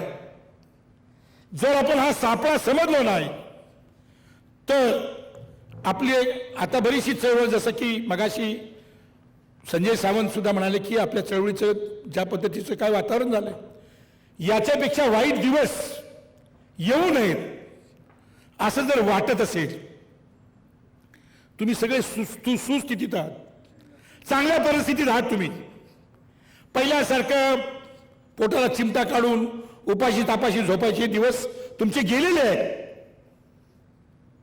पण त्याच्यामुळे एवढे तुम्ही थंड कसे झालात हेच मला कळत नाही. आज संविधानावरचा जो हल्ला आहे, तो बाबासाहेबांच्या विचारांचा खून आहे. बाबासाहेबांनी ज्या पद्धतीनं या देशाचं संविधान बनवलं आणि विचार केला की माझ्या येणाऱ्या पिढ्या या सूर्याच्या प्रकाशात नाहतील, ते संविधान काढण्याचं कारस्थान आज आमच्या सोबत चालू आहे. आणि म्हणून हे सगळं केलं कशाच्या आधारावर, तर भीमपुतळ्यात बंद केला बाई, भीमभजनात मंद केला बाई. त्याच्या वैऱ्यांनी जेर बंद केला गा. भीम माझा रडितो गा ढाई ढाई, आसू डोई बेडी पायी. वळी वसवांचे कोसळती बाई, अंग अंगची चवताळते बाई. भीम बाजारी अनलाग बाई, त्याची जाहिरात झाली गा बाई. सारे खाटी क जमले गा बाई ग, सारे खाटी क जमले गा बाई. सुरे सरसर सरसावले बाई, चळचळ रक्ताच्या चिळकांड्या बाई. साऱ्या भाळी भिडल्या ग बाई. भीमराजा रे रडू नको बाबा रे, रडू नको राजा. वाटे भीमाचे घातले गा बाई. कुणी मतासाठी इकतो गा बाई, कुणी स्वतःसाठी इकतो गा बाई. ज्या पद्धतीचं ज्या मार्केटिंग आपल्या आजूबाजूला आहे, आपल्या आजूबाजूला जे मार्केटिंग चाललेलं आहे, ज्यावेळेला माणसाचे अश्रू हे बाजारात विकायला आले, तिथे समजून जा की महामानव काय मग. भीमा पुतळ्यातून बाहेर ये बाबा, भीमा भजनातून बाहेर ये बाबा, नवाईच्या रे घेऊन ये बाबा, वार मुक्तीच घेऊन ये बाबा, भीम येणार बाई. पण अवतार घेऊन बाबासाहेब नाही येणार आहेत. विचाराची चळवळ उभी करून त्या चळवळीतून बाबासाहेब येणार आहेत. आणि म्हणून वाट पाहते माझी माय.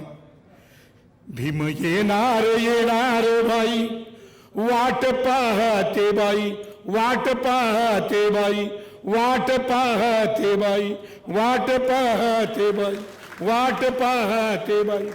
गुरुजी, तुम्हाला खूप खूप शुभेच्छा. यांनी बासिंगांनी तर सांगितलं तुम्ही शतायुष्य व्हा. माझं म्हणणं आहे आरोग्य आणि 100 वर्ष ही तुमची. जय भीम. गुरुजी, मला जायचंय मुंबईला, मला पोचावं लागेल, तर मी आता निघतो. दर्शन घेतो आणि निघतो. मित्र, कालच संभाजी भगत सरांनी नाशिक येथे शिवाजी अंडरग्राऊंड इन भीमनगर मोहल्ला याच्यामध्ये यमाची भूमिका करून ते आज आपल्या इथं आलेले आहेत.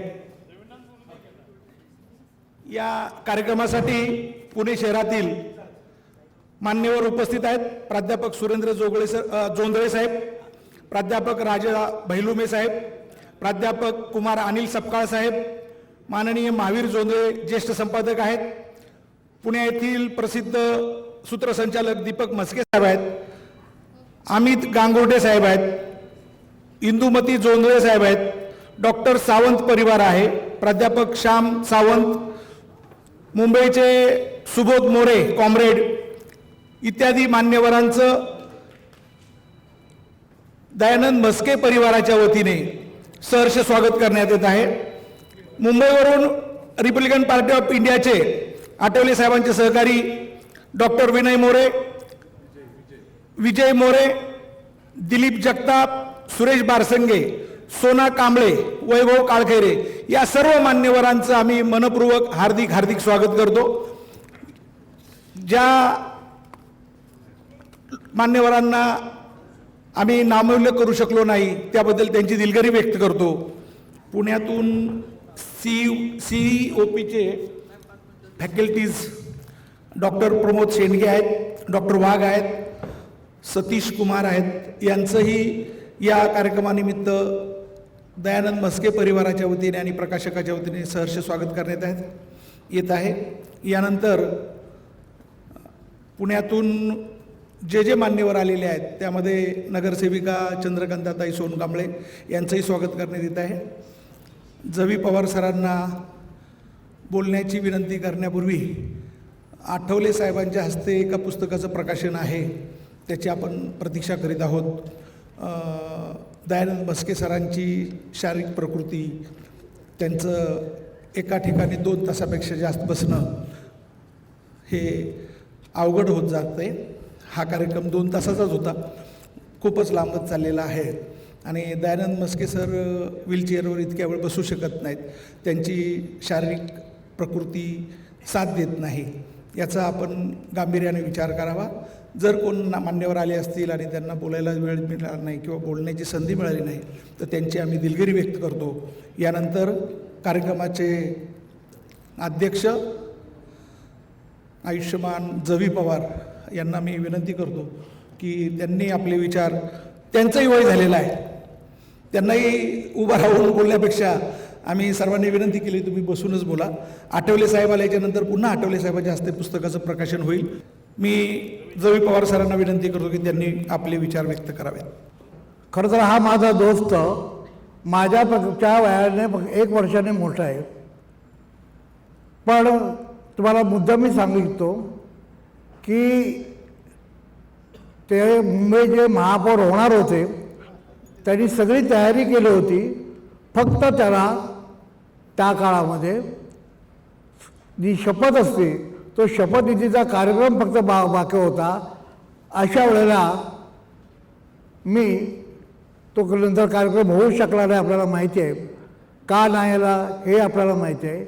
तेव्हा त्याला मी एक पत्र लिहिलं होतं त्या काळामध्ये. त्या पत्राची मी तुम्हाला तर आठवण करून देतो आहे. मी असं पत्र लिहिलं होतं, दोस्ता उतू नको मातू नको, हाती घेतलेला ब्रश तू टाकू नको. उतू नको मातू नको, हाती घेतलेला ब्रश तू टाकू नको. कारण तुझा आणि मातीशी जे संबंध आहे ती माती तिला तू विसरू नको. माझ्या पत्राला ते विसरले नाहीत. पुन्हा ते अनेक वेळा ते माझ्या पत्राचा उल्लेख करत होते आणि त्याने आपल्या पहिल्या कथासंग्रहाचं नावसुद्धा माती हेच ठेवलं होतं, कारण त्यांचं मातीशी नातं होतं.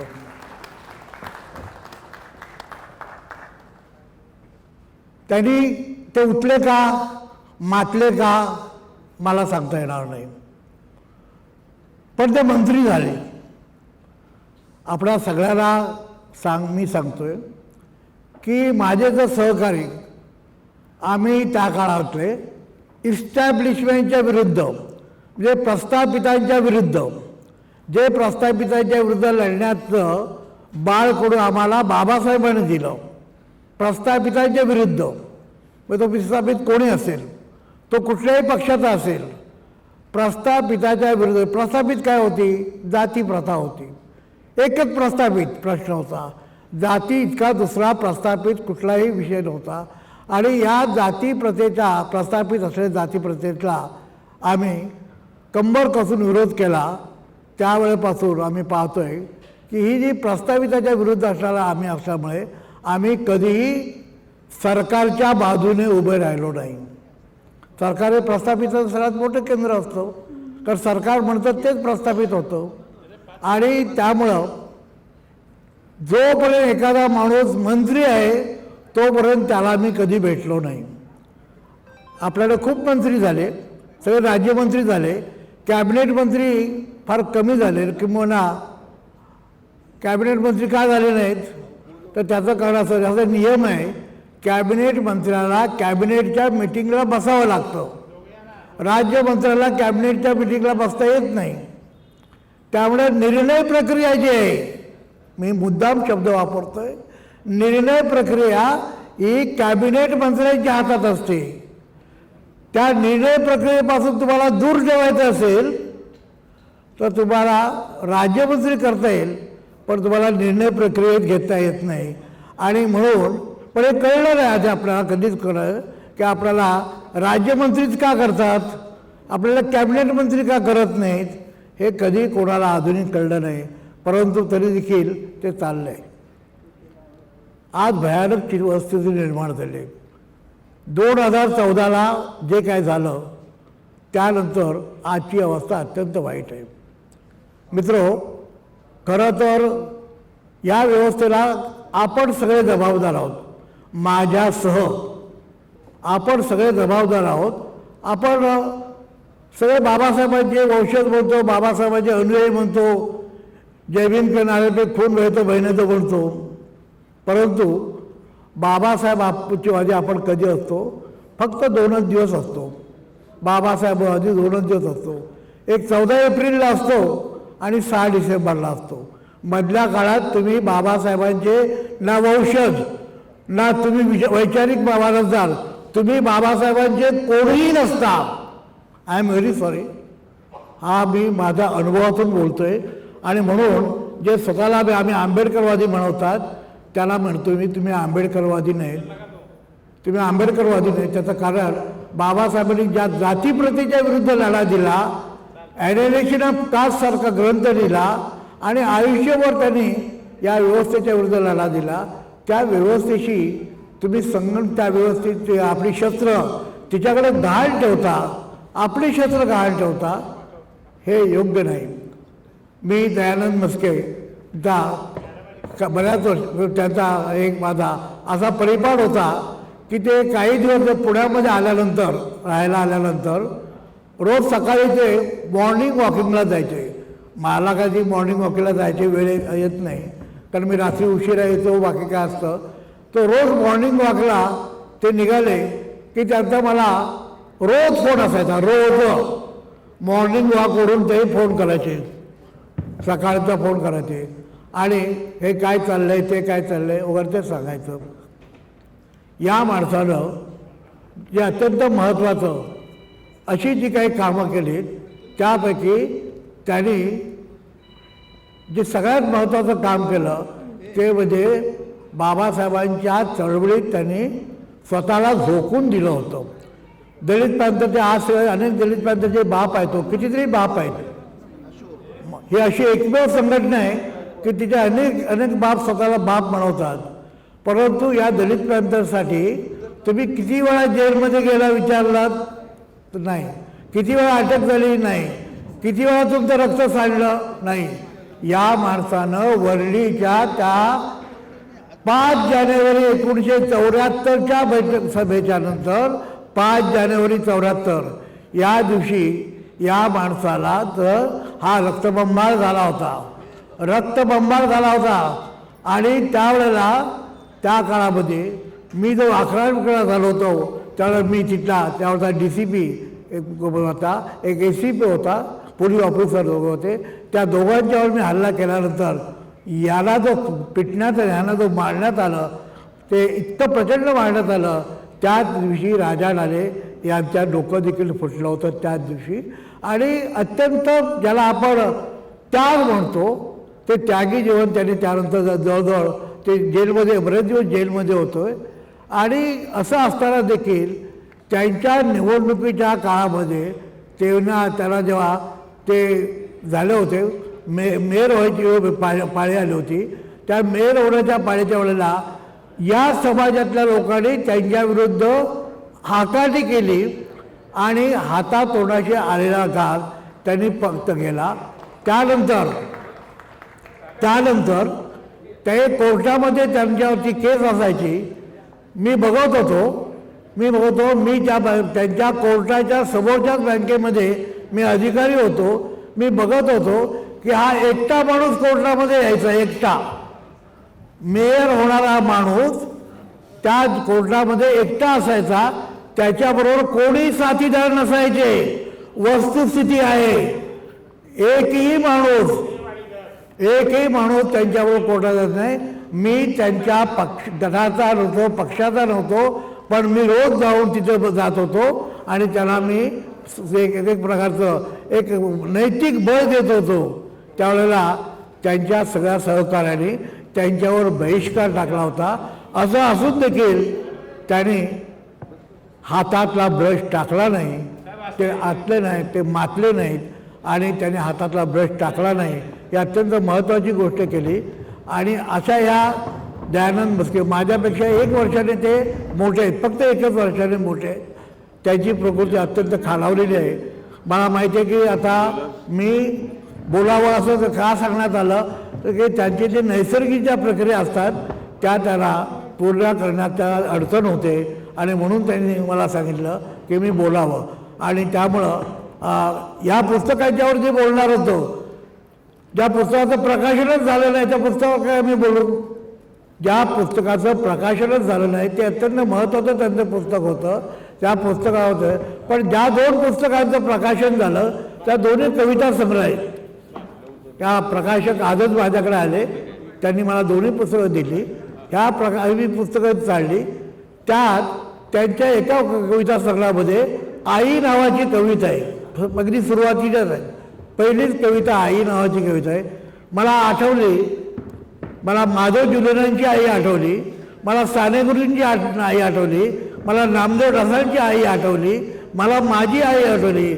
इतक्या प्रचंड प्रमाणात ज्या आया जे झालेल्या आहेत मराठी साहित्यामध्ये आया झाल्या आहेत, त्यापैकी त्यांची जी आई आहे मला उद्या सांगावं लागेल की या सभेवर दयानंद म्हस्के यांची आई देखील तितकीच महत्त्वाची आहे. इतकी कविता इतकी पॉवरफुल कविता आहे. दुसरं त्यांनी बाबासाहेबांच्याबद्दल याच्यामध्ये त्यांनी लिहिलेलं आहे, कविता लिहिली आहे.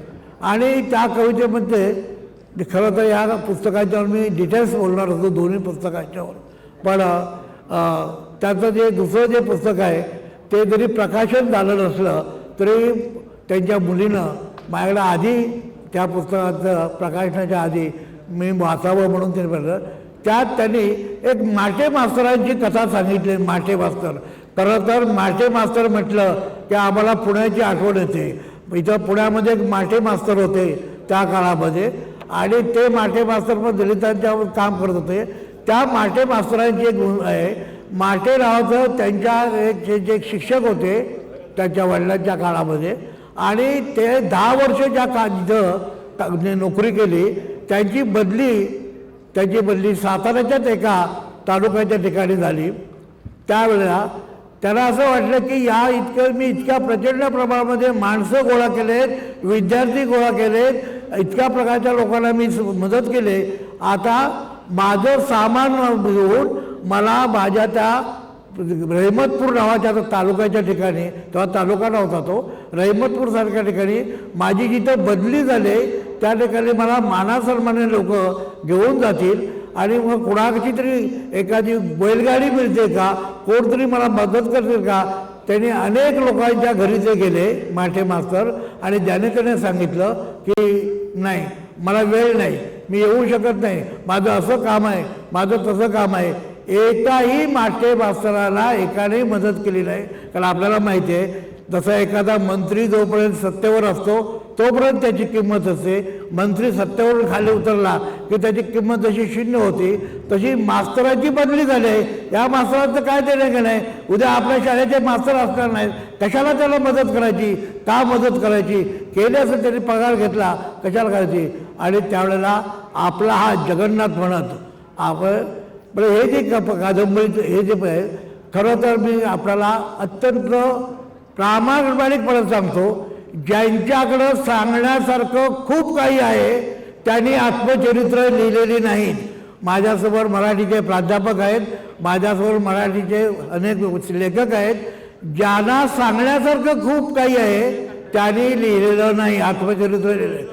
ज्यांच्याकडं सांगण्यासारखं खूप आहे त्यांनी लिहिलं नाही, पण ज्यांच्याकडं सांगण्यासारखं काही नाही, जातीयता हे काय सांगण्यासारखं, ती देशाच्या प्रत्येक खेड्यामध्ये 5 लाख खेड्यामध्ये जातीयता आहेत ना, त्यात सांगण्यासारखं काय आहे? तुम्ही जी जातीयता तुमच्या आईवडिलांनी एक पहिली, ती जातीयता तुम्ही तुमच्या वाट्याला आली, पण त्या जातीयतेच्या विरुद्ध तुम्ही काय केलं ते तुमच्याकडे सांगण्यासारखं काही नाही. आणि ह्या सगळ्यांचं त्याला काही सांगण्यासारखं नव्हतं, त्यांच्याकडे काही करण्यासारखं पण नव्हतं. सांगण्यासारखं नाही, करण्यासारखं नाही, त्यांनी आत्मचरित्र. पण हे जे आत्मचरित्र आहे ते जरा वेगळ्या प्रकारचं आहे. हा आत्मचरित्र मराठी साहित्यातल्या इतर आत्मचरित्रापैकी एक वेगळा प्रकार आहे. म्हणजे इथं बाप आपल्या मुलाला सांगतोय, बाप आपल्या मुलाला सांगतोय. आणि मग ती माटे मास्तरांची असेल त्यामध्ये बघा, त्यांनी एकच वाक्य मला महत्त्वाचं वाटलं, तो माटे मास्तर ज्या येते लाकडं फोडायला, त्यावेळेला काम काय होतं, लाकडं फोडायचं काम असायचं. ते लाकडं फोडायला तो दुपारी गेला, 12 वाजता गेला आहे. आता दुपारी 12 वाजता गेल्यावर त्याने त्या बाईनं मास्तरनीनं शिव्या दिल्या, तो 12 वाजता कशाला आला आहे? कारण 12 वाजता ही सावली नसते, माणसाची सावली 12 वाजता गायब झालेली असते. 12च्या नंतर ती हळूहळू मोठी होते, आणि सावलीच नाही, तू नुसता माणूस आहेस, आणि आम्हाला तर सावलीचा देखील विटाळ असतो, तो आलाच कशाला, असं म्हणणारी ही बाई. त्यानंतर याच माणसाने केलेल्या मदतीमुळे ती आपला देवारा सुद्धा ती त्या माणसाला सांग देते, आणि त्या जगन्नाथला देते, आपणा जगन्नाथ याला देते, आणि सांगते तू देवाऱ्याची प्रतिष्ठापना तू कर. देवाऱ्याची जी 12 वाजता तू का आला म्हणून त्याला शिळे देते, तुकडे भाकरीचे शिळे तुकडे देते, ती नंतर देवाऱ्याची प्रस्थापना तू कर, आणि त्याच्यासाठी तुला श्रीखंडपुरी मी खायला देते. आणि नुसती श्रीखंडपुरी अशी वरून टाकलेली नाही, तर आमच्या फॅमिलीच्या बरोबर बसून आमच्या फॅमिलीतला एक माणूस म्हणून तू तिला त्याला सन्मानित करते. हा जो सन्मान आहे, हा सन्मानाचा ते अशा चरित्रामधून आले पाहिजेत. आम्ही काहीतरी केलं, आम्ही गुरं मारली, आम्ही तमुक केलं, अशा गोष्टी नको. आणि म्हणून आपला जो खरा इतिहास आहे तो इतिहास कालपर्यंत अनेकांनी लिहिलाच नाही. पुणेकर लोक होते, तुम्ही पुण्यातले आहेत, आपल्याला माहिती आहे, पुण्यातल्या लोकांनी लिहिलेला इतिहास हा तद्दन खोटा आहे. आता तो आम्ही सगळा दुरुस्त करतोय. मी तुम्हाला मुद्दाम सांगतो, याच पुण्यातल्या एका माणसानं बिस्किट खाल्लं म्हणून जाहीर क्षमा मागितली. त्या माणसाचं नाव बाळ नाही आहे. बाल पाल वगैरे तुम्हाला ते माहिती आहे त्या काळातले. त्याच्यामध्ये लाल बाल पाल हे तुम्हाला त्या काळातले माहिती आहे. त्याच्यामध्ये आपलं नाव यावं म्हणून त्याने बाल ते, त्याला कोणीही लोकमान्य नावाची कधी पदवी दिली नाही. या महाराष्ट्रामध्ये एकाच माणसाला जाहीररित्या पदवी देण्यात आली. त्या माणसाचं नाव आहे महात्मा फुले. आणि ती कोणी दिली तर मुंबईच्या मानवी कोळीवाड्यातल्या ओबीसी लोकांनी सन्मानपूर्वक महात्मा फुले. बाकी कोणी कुठल्याच पदव्या दिल्या नाही. तो आपला लावतो आम्हाला पदवी. त्याचं खरं नाव केशव आहे. आणि म्हणून पुढं केशवा माधवा तुझ्या नावात रे गोडवा हे जे वाक्य आलं, हा केशव यांचं नाव आहे. आणि मी मुद्दाम आपल्याला सांगतो, याच याच 20 ज्यांनी पेरलं, मी अत्यंत जाणीवपूर्वक आणि जागृतपणे बोलतोय की या देशामध्ये ज्याने 1900च्या सुरुवातीला ज्याने विष पेरलं ते सावरकर. त्यांचं सुद्धा त्यांचं आडनाव सावरकर नाही. त्यांचं सुद्धा सावरकर आडनाव नाही. काय आहे ते तुम्हाला सांगेन. आणि दुसरं असं की या देशातला जो खोटा इतिहास लिहिला आहे तो इतिहास बदलण्याचं हे खरं तर काम आमच्यातल्या प्राध्यापकांनी, आमच्यातल्या विचारवंतांनी, आमच्यातल्या लेखकांनी केलं पाहिजे. आणि ह्या अशा प्रकारचं खोटं लिहिण्यापेक्षा खूप खोटं लिहितात. आत्मचरित्र इतकी खोटे आहे, 50% आत्मचरित्राचा भाग हा खोटा आहे. मी आपल्याला मुद्दाम सांगतो, राजा लालेने आत्मचरित्र लिहिलं नाही, नामदेव ढसाळने लिहिलं नाही, देवी पवारने लिहिलेलं नाही. कारण ते अजूनही त्यांना त्यांच्या आयुष्याच्या शेवटपर्यंत काम करत राहिले. ज्यांच्याकडे कामच नव्हतं, काठावर उभं राहायचं आणि निहाळायचं, त्या लोकांनी केले. हे काठावरचे निहाळणारे लोक होते, ते प्रत्यक्ष चळवळीमध्ये कधीच नव्हते. ज्या लोकांनी चळवळ केली त्या लोकांनी अजूनही आत्मचरित्र लिहिली नाहीत. आणि म्हणून म्हणतो, हे सगळे जो इतिहास आहे तो सगळा इतिहास बदलण्याचं काम आमच्यासारखे लोक करत आहेत. मला माहिती आहे आपण सगळे बराच वेळ थांबलात. मी सुद्धा 2 महिन्यापूर्वीचा शब्द पाळला आणि त्यामुळे मी आज या ठिकाणी आलो आहे. खरं त्यांच्यापैकी सारखाच मला देखील अनेक विकारांनी दिलेलं आहे. परंतु तरीसुद्धा मी काही गोष्टी हातात घेतलेल्या आहेत. मी मुद्दाम आता आमचे रामदासजी आठवलेच आले. मी मुद्दाम सांगतो, काल म्हणजे 29 मे, आज 31 आहे. 29 मेला मुंबईच्या चैत्यभूमीवर माझ्या सगळ्या जुन्या सहकाऱ्यांना मी बोलावून घेतलं. चैत्यभूमीला एक बोलवलं. ते सगळे लोक आले. अविनाश वाटे, अवी आणि जवी एका स्टेजवर त्या ठिकाणी होते. त्यावेळेला तिथं सुरेश सावंत, जुन्या काळातला आमचा ओपनिंग बॅट्समन सुरेश सावंत आता उल्हासनगरला राहतो, त्याचं प्रकृतीने खराब, त्यालाही बोलवलं. अनेक लोकांना बोलवलं आणि एक वेगळ्या प्रकारचं मी सगळं ते काम हाती घेतलं आहे. आणि ते काम हाती घेण्यासाठी मी आठवले यांचीसुद्धा मदत घेणार आहे.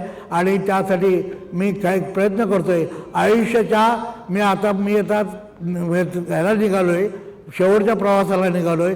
या शेवटच्या प्रवासाच्या वेळेला मी आतापर्यंत जे केलं त्यापैकी आणखी काहीतरी चांगलं करावं हा माझा उद्देश आहे. एकच विनंती आहे की आज ना उद्या तुम्हाला वर्तमानपत्रातून काहीतरी चांगलं होतं आहे असं जेव्हा दिसेल, तेव्हा ज्या माणसानं आयुष्यभर आयुष्यात आपलं चळवळीसाठी टाकलं, त्याने कधी काही मागितलं नाही. कारण तो चळवळीकडे तो मागायला कधी गेलाच नाही, काही मागितलं नाही. ना घर मागितलं, ना कमिटी मागितली, काहीही मागितलं नाही. उलट ज्याने देण्याचा प्रयत्न केला त्या देवीपाराबद्दल जर काही बातम्या आल्या तर तुम्ही, माझी नम्र विनंती आहे की माझ्या आयुष्याच्या शेवटच्या क्षणाला आपण माझ्या त्या कामाला आपण मदत करावी. ही मदत करायची याचना मी तुमच्याकडे करतो आहे. कारण अत्यंत महत्त्वाचं मी येत्या 6 महिन्यामध्ये हातात काम घेतो आहे आणि त्या कामासाठी मला आपल्या सगळ्यांची मदत लागेल. द्यायचं की नाही हे तुम्ही शेवटी ठरवायचं. तुम्ही कुणाचे गुलाम व्हायचे हे तुम्ही ठरवायचे. पण बाबासाहेबांचं जे म्हणणं होतं की गुलामाला गुलामीची जाणीव करून दिली पाहिजे, ह्या गुलामीची बाबासाहेबांनी जाणीव केली. नंतर आपण सगळे गुलामच झालो. आता या पुन्हा गुलामीतून बाहेर काढण्यासाठी जर काय प्रयत्न होत असतील तर त्यासाठी आपण सगळ्यांनी मदत करावी असा आयुष्याच्या शेवटच्या क्षणी मी तुम्हाला विनंती करतोय आणि इथं थांबतो. जय भीम. मित्रो, कार्यक्रमाला केंद्रीय समाज कल्याण मंत्री रामदासजी आठवले साहेब उपस्थित झालेले आहेत. त्यांच्यासोबत महाराष्ट्रातून अनेक रिपब्लिकन पक्षाचे धडाडीचे कार्यकर्ते उपस्थित झालेले आहेत. त्या सर्वांचं दयानंद म्हस्के सत्कार समितीच्या वतीने आणि दयानंद म्हस्केच्या कुटुंबियाच्या वतीने सहर्ष स्वागत करण्यात येत आहे. कार्यक्रमानंतर सर्वांची जेवणाची सोय केलेली आहे. कार्यक्रमाचं औचित्य साधून आठवले साहेबांचा सत्कार दयानंद म्हस्के सरांच्या कुटुंबियाच्या वतीने करण्यात येत आहे. राहुल, दयानंद म्हस्के सरांचे चिरंजीव राहुलजी, जावई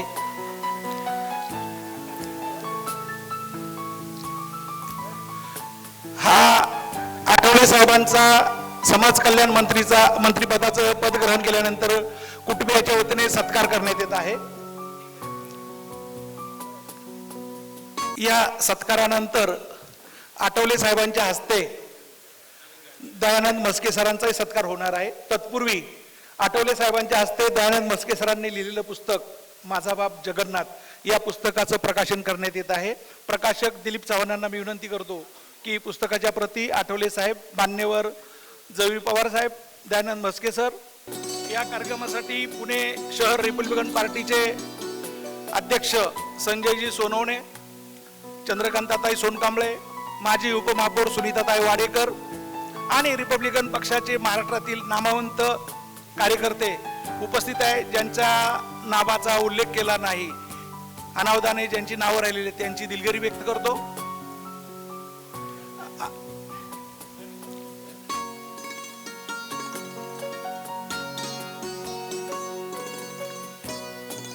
पुण्याचे उपमहापौर परशुरामजी वाडेकर हे उपस्थित आहेत. त्यांचाही सत्कार करण्यात येणार आहे. या पुस्तक प्रकाशनाच्या नंतर आपलं मनोगत आदरणीय रामदासजी आठवले साहेबांनी करावं असं मी त्यांना विनंती करतो. महामानव तथागत गौतम बुद्ध, छत्रपती शिवाजी महाराज, महात्मा ज्योतिबा फुले, सावित्रीबाई फुले, भारतरत्न डॉक्टर बाबासाहेब आंबेडकर यांना वंदन. कारण आम्ही सर्वांनी तोडलेलं आहे बंधन. आम्ही सर्वांनीच तोडलेलं आहे बंधन. मग का करणार नाही आम्ही बाबासाहेबांना वंदन? बाबासाहेब आंबेडकरांच्यामुळेच ही सगळी टीम या ठिकाणी बसलेली आहे. आणि दयानंद म्हस्के गुरुजी जे पॅन्थरचं काम करत होते एकदम पॅन्थरच्या मुवमेंटमध्ये अत्यंत ॲक्टिव्हपणे काम करणारे दयानंद म्हस्के गुरुजी. म्हस्के गुरुजी नसते तर कदाचित मी पॅन्थरच्या मुवमेंटमधून पुढे आलो नसतो. म्हस्के गुरुजी जे आहेत ते माझ्या पाठीशी उभे राहिले. पॅन्थरच्या इतिहासामध्ये आज जेवी पवार साहेब इथे उपस्थित आहेत. जेवी पवार साहेबांची अनेक पुस्तकं आलेली आहेत. आणि आपल्या समाजामध्ये राजा ढाले असतील, नामदेव ढसाळ असतील, अविनाश म्हातेकर असतील, उमाकांत रणधीर असतील, अशा अनेक मान्यवरांनी पॅन्थरच्या मुवमेंटला जन्म दिला. आणि पॅन्थरची जी मुवमेंट आहे ही मुवमेंट 2 वर्षामध्ये जगाच्या पातळीवर जाऊन पोहोचली. जगामध्ये चर्चा होऊ लागली की अमेरिकेमधली निग्रो पॅन्थर, ब्लॅक पॅन्थर, आणि ब्लॅक पॅन्थर नंतर महाराष्ट्रातली, भारतातली दलित पॅन्थर. तर या नेत्यांमुळे एक प्रचंड अशा पद्धतीचं एक चक्रीवादळ या देशामध्ये उभं राहिलं. दलितांवर होणारे जे अत्याचार आहेत ते अत्याचार थांबले पाहिजेत यासाठी चालणारी ही मुवमेंट. आम्ही कुणावर अत्याचार करणार नाही, पण जर आम्ही कोणी आमच्यावर अत्याचार केला तर तो सहन करणार नाही, अशा पद्धतीची परकट भूमिका मांडणाऱ्या पॅन्थरची एक मोठी फौज महाराष्ट्राच्या कानाकोपऱ्यामध्ये उभी राहिली. आज मस्के गुरुजी आहेत, मस्के गुरुजींना मंत्री करण्याची मला संधी मिळाली. मस्के गुरुजींना महापौर करायचं होतं, पण ते महापौर होऊ शकले नाही. रमाबाई आंबेडकर नगरमध्ये पहिल्यांदा सगळी जनता एकवटली आणि मस्के गुरुजींना त्या ठिकाणी नगरसेवक म्हणून त्या ठिकाणी निवडून देण्यात आलं. आपले आज अनेक कॉलन्या अशा आहेत की त्या ठिकाणी आपली माणसं निवडून येत नाही. आपलीच माणसं अनेक पक्षामध्ये गेलेली आपल्याला पाहायला मिळतात. आपल्याच पक्षातली माणसं दुसऱ्या पक्षाला मतं देताना दिसतात. जे आपले बाले किल्ले आहेत त्या बाले किल्ल्यामध्ये सुद्धा माणसं निवडून येत नाहीत. पुण्यामध्ये मात्र आमचे 6 नगरसेवक इथे निवडून आले. तर गुरुजी त्या ठिकाणी निवडून आले आणि त्यांचं नाव महापौर पदासाठी मी जाहीर केलं होतं. पण गुरुजी हे महानगरपालिकेमध्ये शिक्षक होते. तसे मस्के गुरुजी चांगले चित्रकार आहेत. त्यांनी मला जे भेट दिलेली आहे ते बाबासाहेबांचं सुंदर त्यांनी पेन्सिलनी पत्र,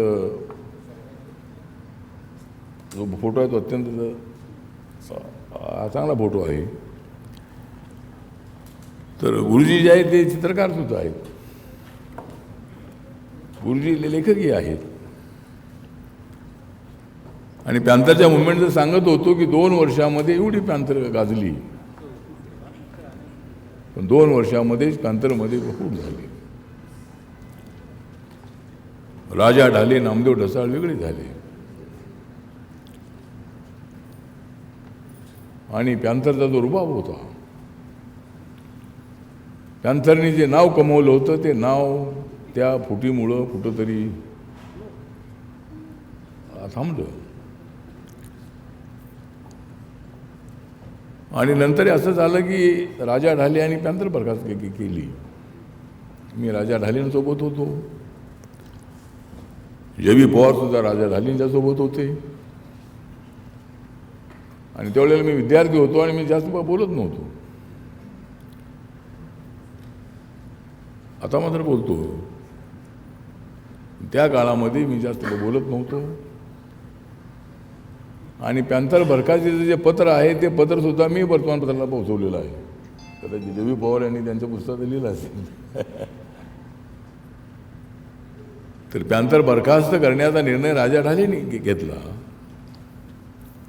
कारण राजा ढालेंना असं वाटत होतं की राजा ढालेंचं नाव तसं मोठं होतच होतं, साहित्यिक म्हणून ते मोठे होतेच होते. नामदेव ढसाळांच्या त्या आपल्या राजा ढालेंच्या त्या एका लेखामुळं स्वातंत्र्य दिनाच्या संबंधामध्ये त्यांनी जे आपली भूमिका मांडली होती, तर त्या भूमिकेच्या त्यामुळं सगळ्या देशामध्ये, जगभरामध्ये पॅन्थरच्या संघर्षाची, पॅन्थरच्या एक जबरदस्त असणाऱ्या भावनेची चर्चा झाली. तर कदाचित जर पॅन्थर फुटली नसती तर आजचं चित्र कदाचित वेगळं असतं. पण पॅन्थर त्यावेळेला नाही फुटली. नंतर राजा ढाले साहेबांनी पॅन्थर बरखास्त केल्याच्या नंतर मला असं वाटलं की पॅन्थरसारखं नाव असलं पाहिजे. आणि मग मी अनेक लोकांना भेटलो. त्यामध्ये पहिल्यांदा जाऊन भेटलो होतो मस्के गुरुजींना. मस्के गुरुजी रमाबाई आंबेडकर नगरमध्ये राहतो, रमाबाई कॉलनीमध्ये. रमेश इंगळेंना भेटलो, सुरेश सावंतना भेटलो, DM चव्हाण मामांना भेटलो. अशा अनेक लोकांना मी भेटलो. गंगाधर गाडेंना भेटलो, ते शेगावकरांना भेटलो.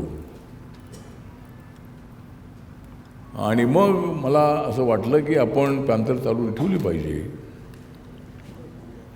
आणि आम्ही राजा ढाले साहेबांपासून आम्ही वेगळे झालो आणि दुसऱ्यांदा पॅन्थर फुटली. आणि भारतीय दलित पॅन्थर हे संघटन नंतर आम्ही सुरू केलं होतं औरंगाबादमध्ये. आता छत्रपती संभाजीनगरमध्ये बैठक झाली आणि त्या बैठकीमध्ये आम्ही निर्णय घेतला की दलित पॅन्थर ऑफ इंडिया, भारतीय दलित पॅन्थर. आज तामिळनाडूमध्ये थिरमावलोन जो आहे तो थिरमावलोन आपला का कार्यकर्ता, भारतीय दलित पॅन्थरमध्ये काम करणार तो का कार्यकर्ता. पण रिपब्लिकन ऐक्यामध्ये पॅन्थर आम्हाला रिसॉल्व करावी लागली. बाळासाहेब आंबेडकर, आर.एस. गवई साहेब, योगेंद्र कवाडे सर, खोब्रागडे गट, अनेक गट, आम्ही आणि त्यावेळेला आम्हाला पॅन्थर रिसॉल्व करावी लागली. तर आज गुरुजींचं जे पुस्तक आहे माझा बाप जगन्नाथ, गुरुजींच्या पुस्तकाचं नाव आहे बाप माझा जगन्नाथ. आणि गुरुजींनी त्याची अनेक पुस्तकं लिहिलेली आहेत.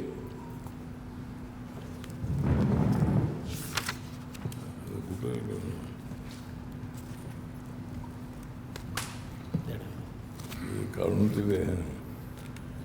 तर गुरुजी हे तसे तर साहित्यिक पण आहे, चांगले स्पष्ट वक्ते सुद्धा आहेत. आणि त्यांची जी अनेक पुस्तकं आहेत. त्यांचं पुस्तक आहे कडब्यापेक्षा जनावरं सस्ती. म्हणजे ते त्यांचं कारवे नावाचं गाव आहे. कराडपासून काय अंतरावर असणारं ते कारवे कृष्णा नदीच्या काठावर आहे. आणि त्या ठिकाणी त्यांचं ते गाव आहे. त्यांना शेती पण आहे. आणि त्यांनी आपल्या वडिलांच्या संबंधामध्ये जे लिहिलेलं आहे त्या पुस्तकामध्ये, तर ते हे जे त्यांचं पुस्तक आहे, पुस्तक अत्यंत महत्त्वाचं पुस्तक आहे.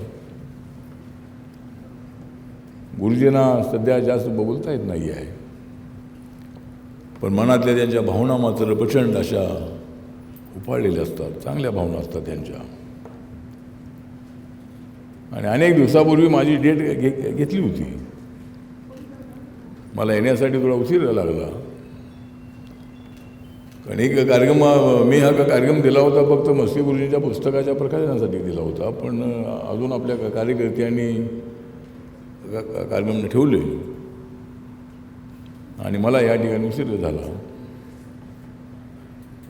पण आर्ष प्रकाशनाने त्यांचं हे पुस्तक छापलेलं आहे आणि अनेक मान्यवरांनी या ठिकाणी आपले विचार मांडलेले आहेत. जवी पवार साहेब हे मोठे साहित्यिक आहेत. दलित पॅन्थरच्या इतिहासावर त्यांची 2-3 पुस्तकं आलेली आहेत. ते बँक ऑफ इंडियामध्ये नोकरी करत करत पॅन्थरच्या मुवमेंटमध्ये ते काम त्यांचं होतं. आणि कामाठीपुऱ्यामधल्या सिद्धार्थनगरमध्ये जवी पवार राहायचे. नामदेव ढसाळ हे सुद्धा तिथं कामाठीपुऱ्यामध्ये राहायचे. काय त्यांचा पत्ता नामदेवचा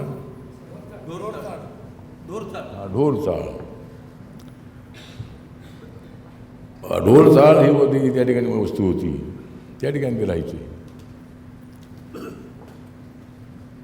आणि अशा पद्धतीनं जवी पवारांचं योगदान पॅन्थरच्या मुवमेंटमध्ये फार मोठं आहे. गुरुजींचं सुद्धा योगदान मोठं आहे. आणि आज या ठिकाणी अनेक मान्यवरी आलेले आहे. संभाजी भगत आपल्या समाजाचे अत्यंत संघर्षशील असे ते शाहीर आहेत. त्यांची गीत अनेक लोक ऐकत असतात. ते सुद्धा या ठिकाणी उपस्थित होते. त्यांनी आपले विचार मांडलेले आहेत. गंगाधर आंबेडकर, म्हणजे दुसरे आंबेडकर काय माझ्यासोबत येत नाही आहे. पण गंगाधर आंबेडकर मात्र माझ्यासोबत आहे.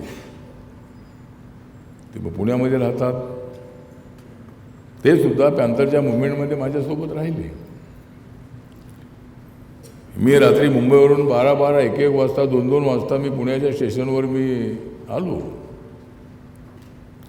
गंगाधर आंबेडकरांना बोलवायचो आणि मला पुढे सोलापूरला जायचं आहे, कोल्हापूरला जायचं आहे, तर साताऱ्याला जायचं आहे.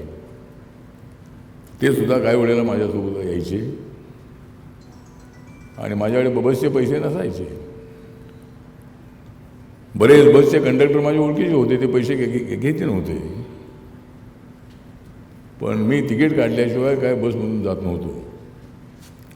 त्यामुळं गंगाधर आंबेडकरांच्या ते युनियनचे लीडर होते बजाज ऑटोचे, आणि गंगाधरच्या पाकिटामध्ये मात्र पैसे भरपूर असायचे. भरपूर म्हणजे फार नाही, पण ते त्यांचं पाकिट भरलेलं असायचं आणि ते मला पैसे द्यायचे, 100-200 रुपये, 500 रुपये. तर ठीक आहे. तर गंगाधर आंबेडकर यांचंसुद्धा मोठं योगदान आहे. दिलीप जगताप हे सुद्धा माझ्यासोबत अनेक वर्ष राहिलेले आहेत. सुबोध मोरे हे सुद्धा इथं उपस्थित आहेत, त्यांनी आपले विचार इथं मांडलेले आहेत. काकासाहेब खांबाळकर हे तर आमचे सिनियर नेते आहेत, आमचे ऑल इंडियाचे व्हाईस प्रेसिडेंट आहेत. आणि काकासाहेब हे ऐक्यासाठी सातत्यानं लढा देणारे आहेत. ऐक्य झालं पाहिजे ही भूमिका त्यांची अनेक वेळेला राहिलेली आहे. पण आपलं ऐक्य जे आहे ते ऐक्य काय होत नाही आहे. झालं तर ते जास्त टिकत नाही परिस्थिती आहे. पण त्यांचा प्रयत्न मात्र कायमचा राहिलेला आहे. या ठिकाणी डॉक्टर विजय मोरे तो आलेले आहेत. परशुराम वाडेकर आमचे डेप्युटी मेयर इथं उपस्थित आहेत.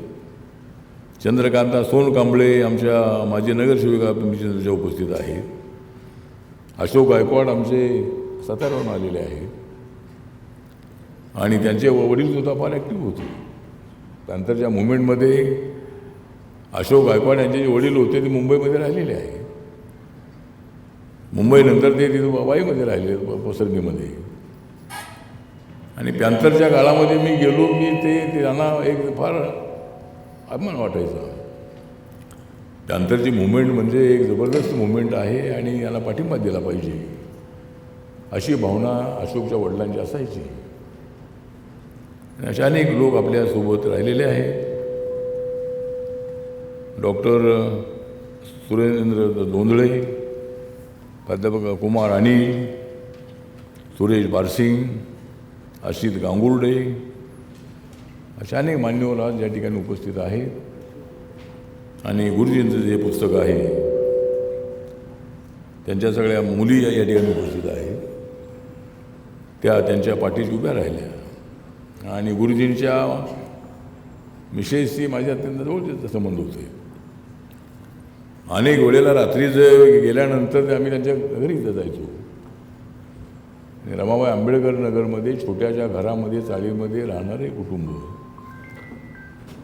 पण आपल्या आंबेडकरी चळवळीशी मात्र अत्यंत ते प्रामाणिक राहिलेले आहेत आणि माझ्यासोबत ते राहिले किंवा मी त्यांच्यासोबत राहिलो म्हणून मलाही त्यांचा फायदा झालेला आहे आणि माझाही त्यांना फायदा झालेला आहे. त्याला मंत्री करता आलं, मला काय मेयर करता आलं नाही. पण चंद्रया दांडोरे मात्र मेयर झालेले होते. त्यामुळं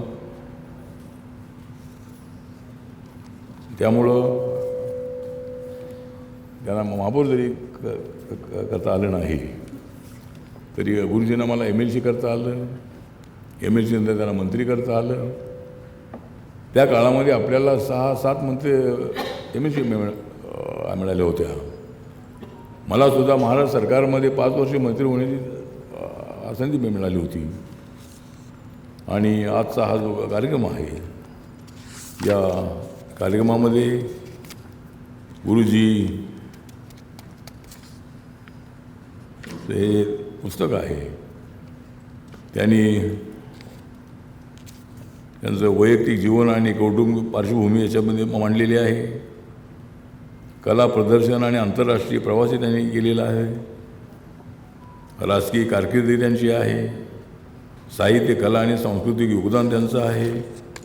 आणि आज त्यांचा 84वा वाढदिवस आहे.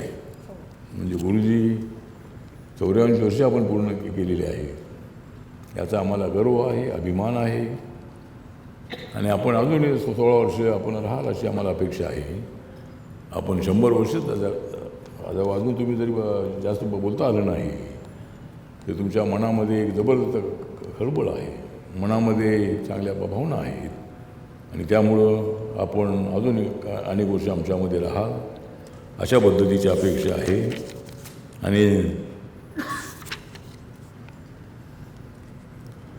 आणि त्यांची कविता गुरुजींची आहे की प्रेत तुझे खांद्यावर घेऊन चालताना, प्रेत तुझे खांद्यावर घेऊन चालताना त्याचा भार मला वाटलाच नाही. प्रेत तुझे खांद्यावर घेऊन चालताना त्याचा भार मला वाटलाच नाही. जरी वाटला असता तरी मी पेलण्याची ताकद तूच दिली होतीस. केलं होतं तू माझं बीजारोपण, तेव्हापासून केलं संगोपन कणखर बाण्याने. चारी दिशा दाखवल्यास आभाळ पेलण्याची ताकद तूच दिलीस. तरुण जाण्याची उर्मी तुझ्यातूनच मिळाली. जगन्नाथ तू माझा बाप होता, तसा जन्म न देता अनेकांचा झाला सांभाळ करता, काळजी वाहणारा. म्हणूनच म्हणालो बाप माझा जगन्नाथ. अशा पद्धतीचं त्यांचं हे महत्त्वाचं पुस्तक आहे. आणि याच्यामध्ये जी रेखाचित्र आहे ती गुरुजींची आहे. सुरुवातीला त्यांच्यामध्ये बैलजोडी आणि शेतामध्ये काम करणारा शेतकरी जो आहे, शेतकरी हा त्याच्यामध्ये दिसतो आहे. आणि त्यांचं पहिलं वारी पायरी हे त्यांचं सुरुवातीला त्यांनी लिहिलेलं आहे. नंतर त्यांचं पारायण आहे. ठीक आहे. तर असे अनेक आपल्या वडिलांच्या संबंधामध्ये, आपल्या गावाच्या संबंधामध्ये आणि अनेक विषयावरती त्यांनी या पुस्तकामध्ये प्रकाश टाकलेला आहे. आणि आज अनेक मान्यवरांनी आज या ठिकाणी येऊन आपले विचार मांडलेले आहे. त्यांच्या मुलींचा फार आग्रह होता की माझ्या असे प्रकाशन झालं पाहिजे आणि मी आलंच पाहिजे म्हणून मी 1-1.5 महिन्यापूर्वी त्यांना डेट दिलेली होती. आणि आज इथे गुरुजींच्या वाढदिवसाच्या निमित्ताने आज या पुस्तकाचं प्रकाशन होत आहे. ही आमच्यासाठी अत्यंत आनंदाची बाब आहे. हे पुस्तक जे आहे ते आपण विकत घ्यावं. किती किंमत आहे याची? 400 रुपये. हां, या पुस्तकाची किंमत 400 रुपये आहे. तर ते आपण पैशातून विकत घ्यावं. आणि एका त्यांना गुरुजींना पुस्तक छापायचं असेल ते छापण्यासाठी सुद्धा त्याची मदत होऊ शकेल. आणि आम्ही आमच्या पक्षाच्या वतीनं आम्ही 200 पुस्तकं आम्ही घेतो आणि त्याचे पैसे पाठवतो. त्याचे पैसे पाठवतो. आणि नंतर आमचे वाडेकर जे आहे ते वाडेकर 100 पुस्तकं घेतील आणि 300 पुस्तकं RPS योजना आम्ही घेऊ. आणि बाकीची शिल्लक राहिली तर नंतर विका, नाही शिल्लक राहिले तर आम्हाला आणून द्या. त्यामुळं ठीक आहे. तर म्हणजे आपली पुस्तकं जी आहेत ती सगळे आपण होऊ. किती छापली तिथे 1000 पुस्तकं छापलेली आहे. तर आपण सर्वांनी विकत घ्यावीत अशी अपेक्षा व्यक्त करतो. आणि गुरुजींना वाढदिवसाच्या निमित्ताने हार्दिक शुभेच्छा देतो. आणि गुरुजींचा आशीर्वाद असाच माझ्या पाठीमागे राहील अशी अपेक्षा व्यक्त करतो. आणि माझे 2 शब्द संपवतो. जय भीम, जय भारत, जय महाराष्ट्र. चाफ्याचा हार आणलाय तुम्हाला? चाफ्याचा हार आणलाय ते आणा काढा. हां, गुरुजींना चाफ्याचा हार आणलेला आहे. कुठं आहे हार? प्रवेशद्वाराच्या बाहेर ही तिन्ही पुस्तकं विक्रीसाठी ठेवलेली आहेत. सर्वांना विनंती करण्यात येत आहे या तिन्ही पुस्तकांचं जे प्रकाशन झालेलं आहे ते बाहेर विक्रीसाठी आहेत. प्रत्येकाने ती पुस्तकं विकत घेऊन जावीत. फॅमिली मेंबर चला, फॅमिली मेंबर चला. आम्ही सगळे सवलतीतच असतो, त्यामुळं आम्ही सर्व सवलती घेत पुस्तकावरही सवलत दिलेली आहे.